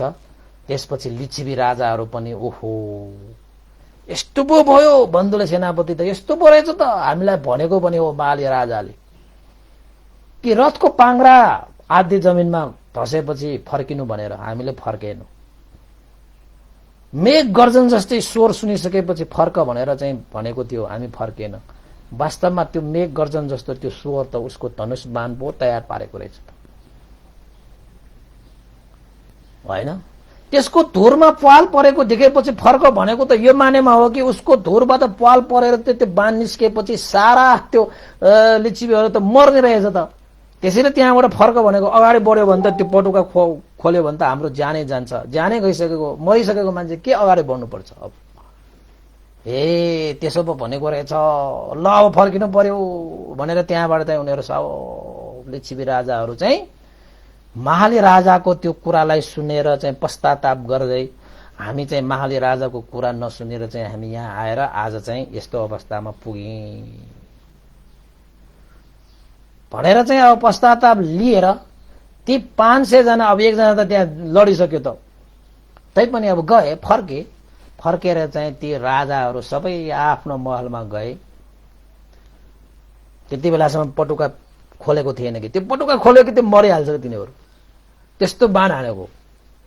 त्यसपछि घरमा गएर चाहिँ श्रीमतीहरू होइन, छोराछोरीहरू सबै बोलाएर आफ्नो चाहिँ अब पिताको हिसाबबाट, श्रीमानको हिसाबबाट उनीहरूलाई जति पनि व्यवस्था गर्नुपर्ने होइन, चाँजो बाजो मिलाएर चाहिँ आखिरमा घरमा पनि सबै खबर गरे कि हामी चाहिँ अब यो पटुका खोल्ने बित्तिकै अब चाहिँ केही समयपछि होइन, केही समय मात्रै छ, अब यो पटुका त खोल्नुपर्छ, अब के गर्नु त पर्यो। त्यसपछि सबै व्यवस्थाहरू मिलाइसकेपछि आखिरमा सबै राजाहरूले घरमा गएर पटुका खोलेपछि त जसरी बन्दुल सेनापतिले भनेको थियो त्यो पटुका खोल्ने बित्तिकै सब हुन्छ भन्ने, सब ढल्छ भनेको नभन्दै उनीहरूले पटुका खोलेपछि सबै राजाहरू ढले।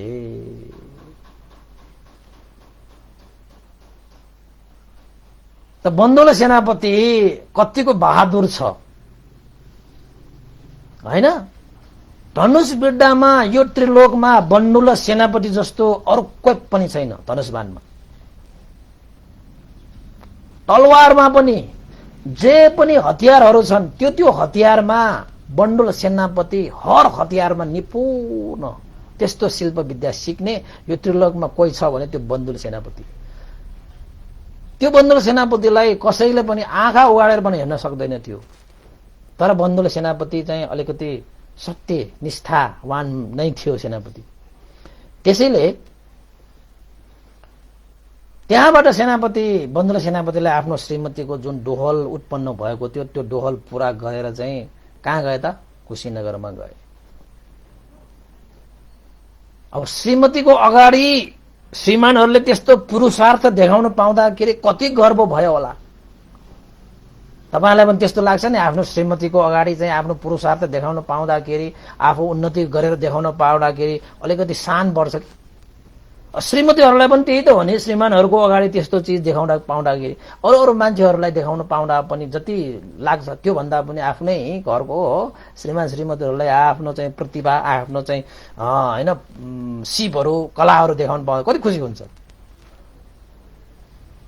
गर्व पनि लाग्यो। मल्लिका देवीलाई त धेरै गर्व लाग्यो, मेरो श्रीमानले कति गर्दो रहेछ मेरो हैन इच्छा आकांक्षा पूरा गर्नको निमित्त बाबा। साँच्चै आज चाहिँ बन्धुले सेनापति जय जयकार गरेको त्यत्तिकै होइन रहेछ बा। एउटा बाण हानेर 500 जना राजालाई लाइन राखेर त्यो बाण छिनालेको ल। त मर्ने मान्छेहरूले पनि आफू मरे भन्ने पनि थाहा नभएको ल, त्यस्तोसम्म हुने गरी बाण हान्न सक्ने। त मल्लिकालाई चाहिँ अब कुशीनगरमा हैन, मल्लिका त कुशीनगरमा होइन, अब चाहिँ कोशल राज्य प्रसेनजितको कोशल राज्यमा सेनापति थियो, त्यहाँ लगे। लगिसकेपछि अब दोहल्लो पनि उत्पन्न भए, त्यो पनि पुरा भइसकेपछि केही समयपछि नै त्यत्रो वर्ष सन्तान नभएको त्यो मल्लिकाले कतिजना सन्तान जन्माए त भन्दा कतिजना सन्तान जन्माए त भन्दाखेरि अब तपाईहरुलाई भन्दाखेरि चाहिँ अचम्म त होला, अब त्यस्तो पनि हुन्छ र भन्ने जस्तो होला। तर यो चाहिँ अब ग्रन्थमा साहित्यमा बौद्ध साहित्यमा त्यस्तै उल्लेख छ है। बन्धुल मल्लिकाले त्यसपछि जम्मा 16 पटक उसले सन्तान जन्माए। कतिपल्ट 16 पल्टसम्म सन्तान जन्माए। एक पल्ट जन्माउँदाखेरि दुई जना, हाम्रो हिसाबबाट भन्ने हो भने जुम्ल्या हैन, एकचोटि उसले सन्तान जन्माउँदाखेरि जुम्ल्या दुई जना छोराहरू नै जन्माए ल। बन्धुल मल्लिकाले कतिजना छोरा जन्माए त? अब 16 पटक दुई जना जन्माए भनेपछि त कतिजना छोरा जन्माए? 32 जना छोरा जन्माए नि। मल्लिका देवीले त अब जन्माएन भनेर चाहिँ अब कुरिरहेको, अब चाहिँ निसन्तान नै हुने भयो, यो त बाजी नै हुने भयो कि भनेर चाहिँ अब बन्धुल सेनापतिले माइतसम्म पठाएको त्यो मल्लिकाले आखिरमा फर्केर त आए। भगवान बुद्धको कुरा अनुसार भगवान बुद्धले चाहिँ अब त्यो सर्वज्ञ देख्नु भएर फर्काएको भएको कारण त्यही मात्र हो भने त्यो कारणले तिमी माइत जानु पर्दैन, फर्केर जाऊ भनेर फर्केर आएको। त उसले चाहिँ जम्मा 32 जना छोरा जन्माइदिए मल्लिका देवीले। त बन्धुल सेनापतिको के इच्छा थियो त भन्दाखेरि आफूले सन्तान जन्माएर ती सन्तानहरूलाई आफूले सिकेको जानेको त्यस्ता सम्पूर्ण सिपहरू दिएर उनीहरूलाई पनि सुरवीर बनाउने चाहिँ चाहना थियो नि त। त्यो चाहना अनुसार साँच्चैकै बन्धुल सेनापतिले चाहिँ यो के भन्छ 32 जना छोराहरूलाई बन्धुल सेनापतिले आफू जस्तै 32 जना छोराहरूलाई सिप कला प्रतिभा सिकाएर आफू जस्तै सुरवीर पनि बनाए। त्यसैले चाहिँ बन्धुल सेनापति जहाँ जहाँ जान्छ त्यहाँ त्यहाँ आफ्ना 32 जना छोराहरूले घेरेर हैन जान्थ्यो कि जहाँ जहाँ जान्थ्यो मानव त्यहाँ चाहिँ चतुरङ्ग सेनाहरू आएको जस्तो हुन्थ्यो अरे। कसैले पनि चाहिँ हिम्मत गरेर चाहिँ युद्ध गर्ने त के सोच पनि आउँदैन थियो अरे। जसले चाहिँ त्यो देख्थ्यो अरे आँखा नै चिरेर हेर्थ्यो अरे, ओहो बन्धुल सेनापतिहरू आयो भनेर। किन त भन्दाखेरि बन्धुल सेनापति आउँदाखेरि एक्लै आउँदैन के, उसको 32 जना छोराहरू सुरवीर। अब त्यत्रो शक्तिशाली थियो बन्धुल सेनापति। अनि कौशल महाराज प्रसेनजितलाई कुनै डर हुन्छ, कुनै त्रास हुन्छ? अनि बन्धुल सेनापतिलाई कुनै पनि डर पनि छैन, त्रास पनि छैन। किन भन्दाखेरि कुशीनगरमा बस्दाखेरि जति पनि यो चाहिँ मल्ल राजाहरूले घेरेर बस्दाखेरि कसैको विश्वास थिएन उसलाई।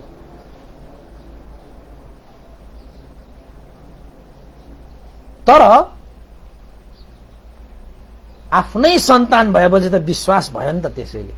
त्यसैले हर हमेशा ऊ आफ्नो चाहिँ विश्वासको घेरामा ऊ जिउन पाउँदाखेरि बन्धुल सेनापति पनि साह्रै सन्तुष्ट। आफूसँग भएको त्यो प्रतिभाहरू हुँदाखेरि त्यो प्रतिभाहरूलाई आफ्नै सन्तानलाई चाहिँ त्यसरी चाहिँ जसरी आफूले सिकेको सुरवीर हुने गरी त्यसरी नै सिकाउन पाउँदाखेरि आफ्नो पितालाई कति गर्व भयो होला। आफ्नो सन्तानहरू त्यत्रो सुरवीर भएको हेर्न पाउँदाखेरि 32 जना छोराहरू भने छोरा जन्माएको। अब भयो, अब मल्लिकालाई पनि जन्माउन पनि जन्मायो फेरि पहिला चाहिँ जन्माएन पछि त भुरु जन्माएर त्यहाँ कतिजना भयो त भन्दाखेरि अब 16 पल्ट जन्माएको अब 2 जना भनेपछि 32 जना भएछ। त्यसरी हामीले हेर्नु पर्यो, गन्ती गर्ने हो भने 32 जना भयो। अब त्यस्तो सेनापतिले प्रसेनजित महाराजका न्यायाधीशहरूले घुस खाएर सत्यलाई हराउने, असत्यलाई जिताउने, गरिबलाई अन्याय गरिरहेको त्यो चीज अब सहेला र त्यो चीज अब चाहिँ चुप लाएर सुन्ला र सुन्दैनन्। त्यस्तो एउटा चाहिँ शक्तिशाली भएको कारणले गर्दाखेरि नै त्यो गरिब मान्छेले बन्धुले सेनापतिलाई हात जोडेर मलाई अन्याय भयो, बन्धुले सेनापति कोही पनि हाम्रो सहारा छैन, न्यायाधीशहरूले पनि हामीलाई न्याय दिन सकेन, अब हामी कहाँ जाने? न्यायको लागि न्यायालयमा आउने हो, न्यायालयको चाहिँ न्यायाधीशहरूले न्याय दिने हो, त्यही न्यायाधीशले हामीलाई चाहिँ अन्याय गरिसकेपछि हामी कहाँ जाने? बन्धुले सेनापति हाम्रो आशाको केन्द्र अब तपाईँ मात्रै हो भनेर हात जोड्दाखेरि त्यो गरिबको त्यो स्वर सुन्ने त्यो कान छ के बन्धुले सेनापतिकोमा। त बन्धुले सेनापतिले त्यो गरिबको त्यो आवाज सुनेर चाहिँ उसले चाहिँ त्यो मुद्दालाई फेरि अदालतमा लगेर न्यायालयमा लगेर, होइन त्यति बेला अदालत भन्दैन्थ्यो, न्यायालय भन्थ्यो, न्यायालयमा लगेर आखिरमा त्यो गरिब मान्छेलाई न्याय दिइसकेपछि त्यो बन्धुले सेनापतिको जय जयकार भयो। जय जयकार भइसकेपछि त राजा पनि खुसी भयो। एक त आफ्नो मित्र, त्यसपछि चाहिँ अन्याय परेकालाई न्याय दिइसकेपछि त अब खुसी हुने भइहाल्यो। त राजाले पनि उसलाई अबदेखि यो न्यायालयको जिम्मा तिम्रै भयो भनेर न्यायाधीश पनि बनाइदिइसकेपछि त पहिला त्यो भ्रष्टाचार गरेर खाने त्यो न्यायाधीशहरूले त अब खान पाएन त। अनि अब खान नपाएपछि खाइरहेको मान्छेहरूलाई खान पाएपछि भोक लागेको जस्तै अब त्यो पैसा घुस खाइरहेको मान्छेहरूलाई घुस खान नपाएपछि त उनीहरूलाई त अब द्वेष उत्पन्न हुने भइहाल्यो। अब किन त्यो खान नपाएको त भन्दाखेरि बन्धुले सेनापतिको कारणले खान नपाएको। अब उनीहरूलाई खाना पाउन लागि के गर्नु पर्यो त भन्दाखेरि यो बन्धुले सेनापतिलाई हटाउनु पर्यो। यो बन्धुले सेनापति त अर्काको, होइन, यो चाहिँ कुशीनगरको मल्ल खलकहरू यिनीहरू त्यहाँबाट आएका, हाम्रो देशमा आएर हामीलाई नै राज्य गर्न नदिने, हामीलाई न्याय गर्न नदिने भन्दै अब कसरी चाहिँ यो चाहिँ प्रसेनजित राजाको र यसको विश्वासले तोड्नु पर्ला भन्ने चाहिँ खोज नीति गर्न थाले। खोज नीति गर्न यता पूर्व दिशाबाट हेर्दाखेरि पनि अब चाहिँ त्यो खोज नीति गर्न सकेन, पश्चिम दिशाबाट हेर्दाखेरि पनि खोज नीति गर्न सकेन, दायाँ बायाँ। किन त भन्दाखेरि बन्धुले सेनापतिको कुनै त्यस्तो चाहिँ गल्ती हुँदैन के, कुनै त्यस्तो चाहिँ दोष छैन के। त्यसैले चाहिँ अब दोषै नभएको मान्छेलाई, होइन, अब कसरी त्यसलाई चाहिँ अब टाल्ने त, अब कसरी त्यसलाई चाहिँ अब अविश्वास गराउने त कामै छैन भनिसकेपछि सिधा मात्र हेरेर त बन्धुले सेनापतिलाई कुनैको पनि हिसाबले प्रसेनजित र बन्धुले सेनापतिको विश्वासमा घाट गर्न त सकिँदैन। त तिनीहरू चाहिँ त्यो न्यायाधीशहरूले चाहिँ अनि मात्रै त्यो न्यायाधीशहरूले त्यो बन्धुले सेनापतिलाई चाहिँ अब कूटनीति लगाएर जालझेर गरेर षड्यन्त्रहरू गरेर भए पनि यो बन्धुले सेनापतिलाई चाहिँ के गर्नु पर्यो त अवश्य पनि हाम्रो बाटोबाट हटाउनु पर्यो भनेर त्यो न्यायाधीशहरू अनि मात्र त्यो बन्धुले सेनापतिको विरोधमा लागेका हुन् है। तर बन्धुले सेनापति भनेको चिज त कुनै पनि उसलाई डर छैन, त्रास छैन, चारैतिर छोराहरूलाई घेरेर राखेको छ, होइन, जहाँ जहाँ जान्छ त्यो सेनाहरू लिएर जान्छ भनिसकेपछि जस्तो सुकै एउटा चाहिँ, होइन, युद्धहरू आओस्, जस्तो सुकै षड्यन्त्रहरू आओस्, त्यो चिरेर अगाडि बढ्न सक्ने बन्धुले सेनापति त। तर त्यो राज्यको त्यो न्यायाधीशहरूले चाहिँ अब के सोचे त भन्दाखेरि राजाहरूको सबभन्दा मनमा डर भनेको के हुन्छ त भन्दाखेरि आफूले प्राप्त गरिरहेको त्यो राज्य अरूको हातमा जाला, आफू बसिरहेको त्यो कुर्सी अरूको कुर्सी होला, होइन। अहिले हाम्रो चाहिँ हरेक चाहिँ राष्ट्रमा त्यस्तै हुन्छ, राजाहरूलाई, मन्त्रीहरूलाई, होइन, जुनसुकै ठुल्ठुलो पद भएकाहरूलाई पनि त्यही त हो नि, आफू बसिसकेको कुर्सी त कहिले पनि नछाड्ने,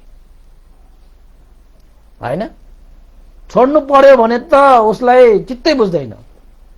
अब त्यो त राजाहरू हो, उनीहरूको त जन्मले नै पाउने, आफू जीवनभर त्यो आसनमा बस्न पाउने अधिकार भएकाहरूलाई पनि यो आसन छोड्नु पर्ला कि भन्ने चिन्ता चाहिँ हुँदो रहेछ कि।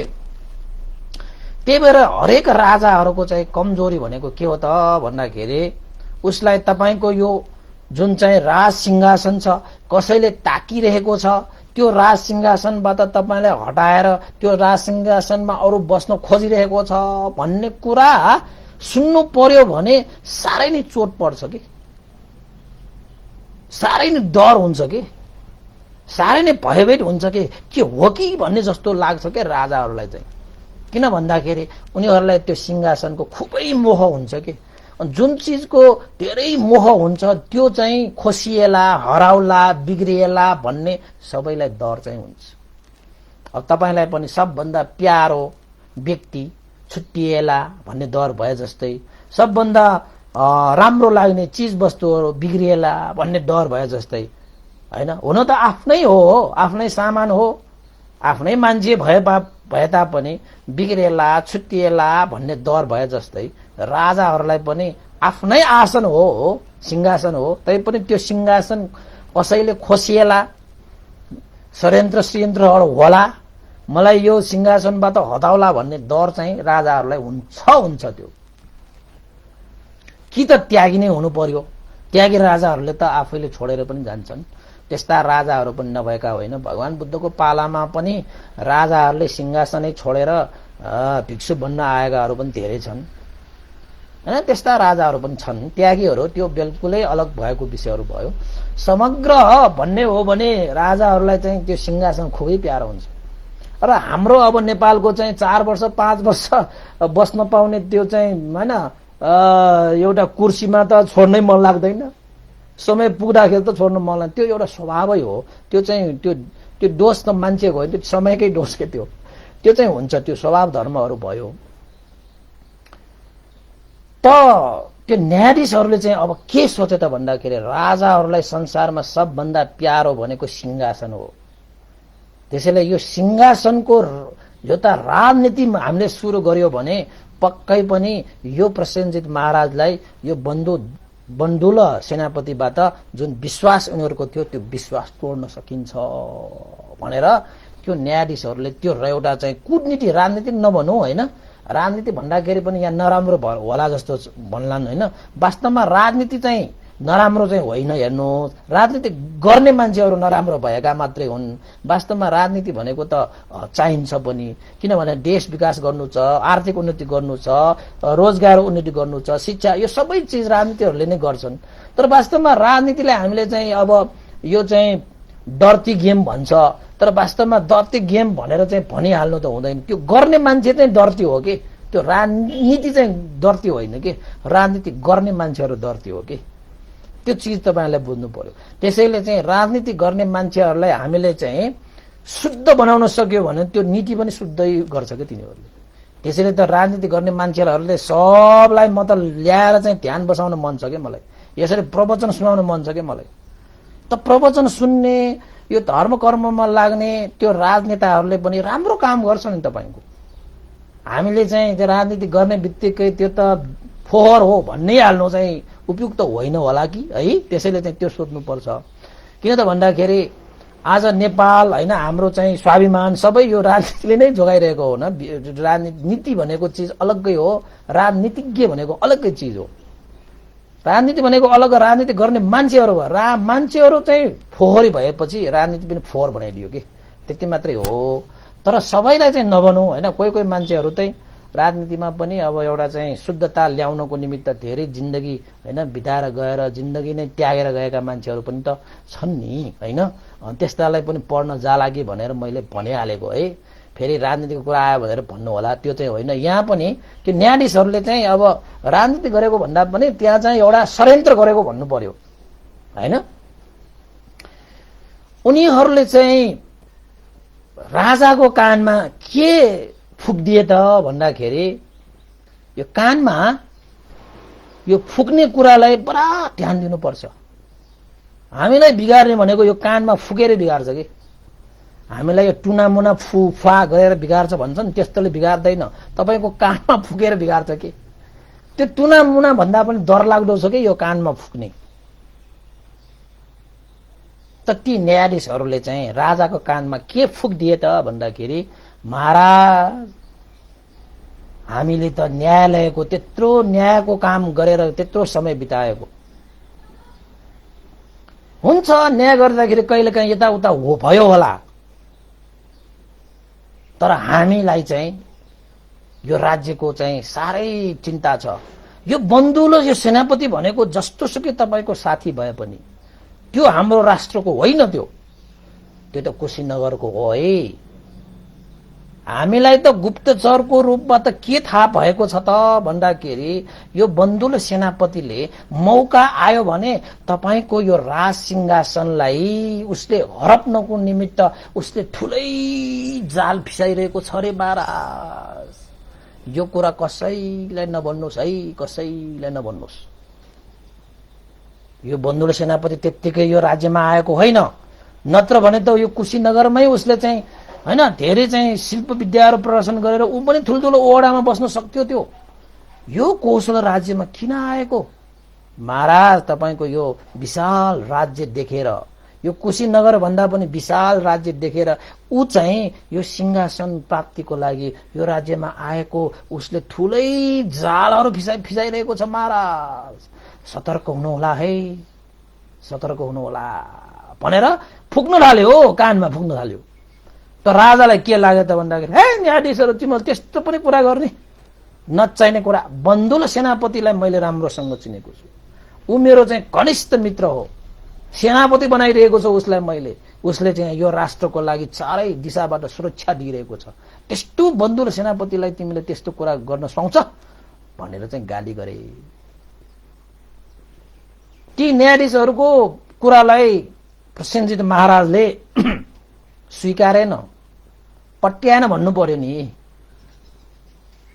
किन पत्याउँछ त फेरि? त्यत्रो विश्वासिलो त्यस्तो बन्धुलो सेनापति एउटा चाहिँ कौशल राष्ट्रको निमित्त त्यत्रो योगदान दिएको थियो सेनापतिको रूपमा। त न्यायाधीशहरूले एकपल्ट त फुके, एकपल्ट फुकेर पुगेन भने दुईपल्ट फुक्ने, दुईपल्ट पुगेन भने तीनपल्ट फुक्ने। तर फुक्न चाहिँ फुकिरहने उनीहरूको चाहिँ रणनीति, उनीहरूको चाहिँ षड्यन्त्र त्यही हो। कौशल नरेशका ती न्यायाधीशहरू जसले यो राष्ट्रको लागि न्याय दिने भनेर बसिरहेकाहरूले आफूले खान पाएको त्यो घुस खान नपाइसकेपछि अब चाहिँ ठुला बडा कहाँ गएर आफूहरूले त बन्धुलो सेनापतिलाई के गर्न सक्ने सामर्थ्य छैन। अब बन्धुलो सेनापतिलाई चाहिँ अब के गर्न सक्ने भनेको त राजा हो। त्यो राजालाई नै हामीले चाहिँ विश्वास उनीहरूको तोडिदियो भने त यो बन्धुलो सेनापतिको त खैर छैन भनेर त्यो न्यायाधीशले दुईपल्ट पनि कानमा फुके, दुईपल्ट पनि राजाले पट्याएन। त दुईपल्ट भनिसकेपछि हो कि के हो भन्ने सोचमा चाहिँ पर्यो राजा। त एउटै कुरा असत्य कुरा पनि बार बार सुन्नु पर्यो भने हो कि जस्तो लाग्न आउँछ कि पछि त हो नै भन्न पर्ने हुन्छ कि त्यो मण्ड बुद्धिहरूको लागि। यो प्रसेनजित राजा अलिकति चाहिँ हैन सोच विचारमा चाहिँ अलिक कमी छ कि त्यो आफूले नै विश्वास गरेर राखेको भयो। त एकपल्ट दुईपल्ट तीनपल्टसम्म पनि कानमा फुके। त राजालाई एक त भित्री मनमा त आफ्नो सिंहासन छुट्ला भन्ने डर थियो।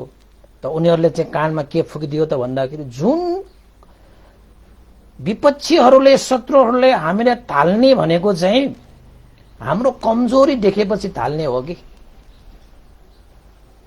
शत्रुहरूले हामीलाई चाहिँ उसको बलले जित्ने होइन कि हाम्रो कमीलाई उसले हानेर हामीले हराउने हो कि वास्तवमा उसको बलले ऊ जित्ने होइन कि हाम्रो कमजोरीले हामी हार्ने हो कि।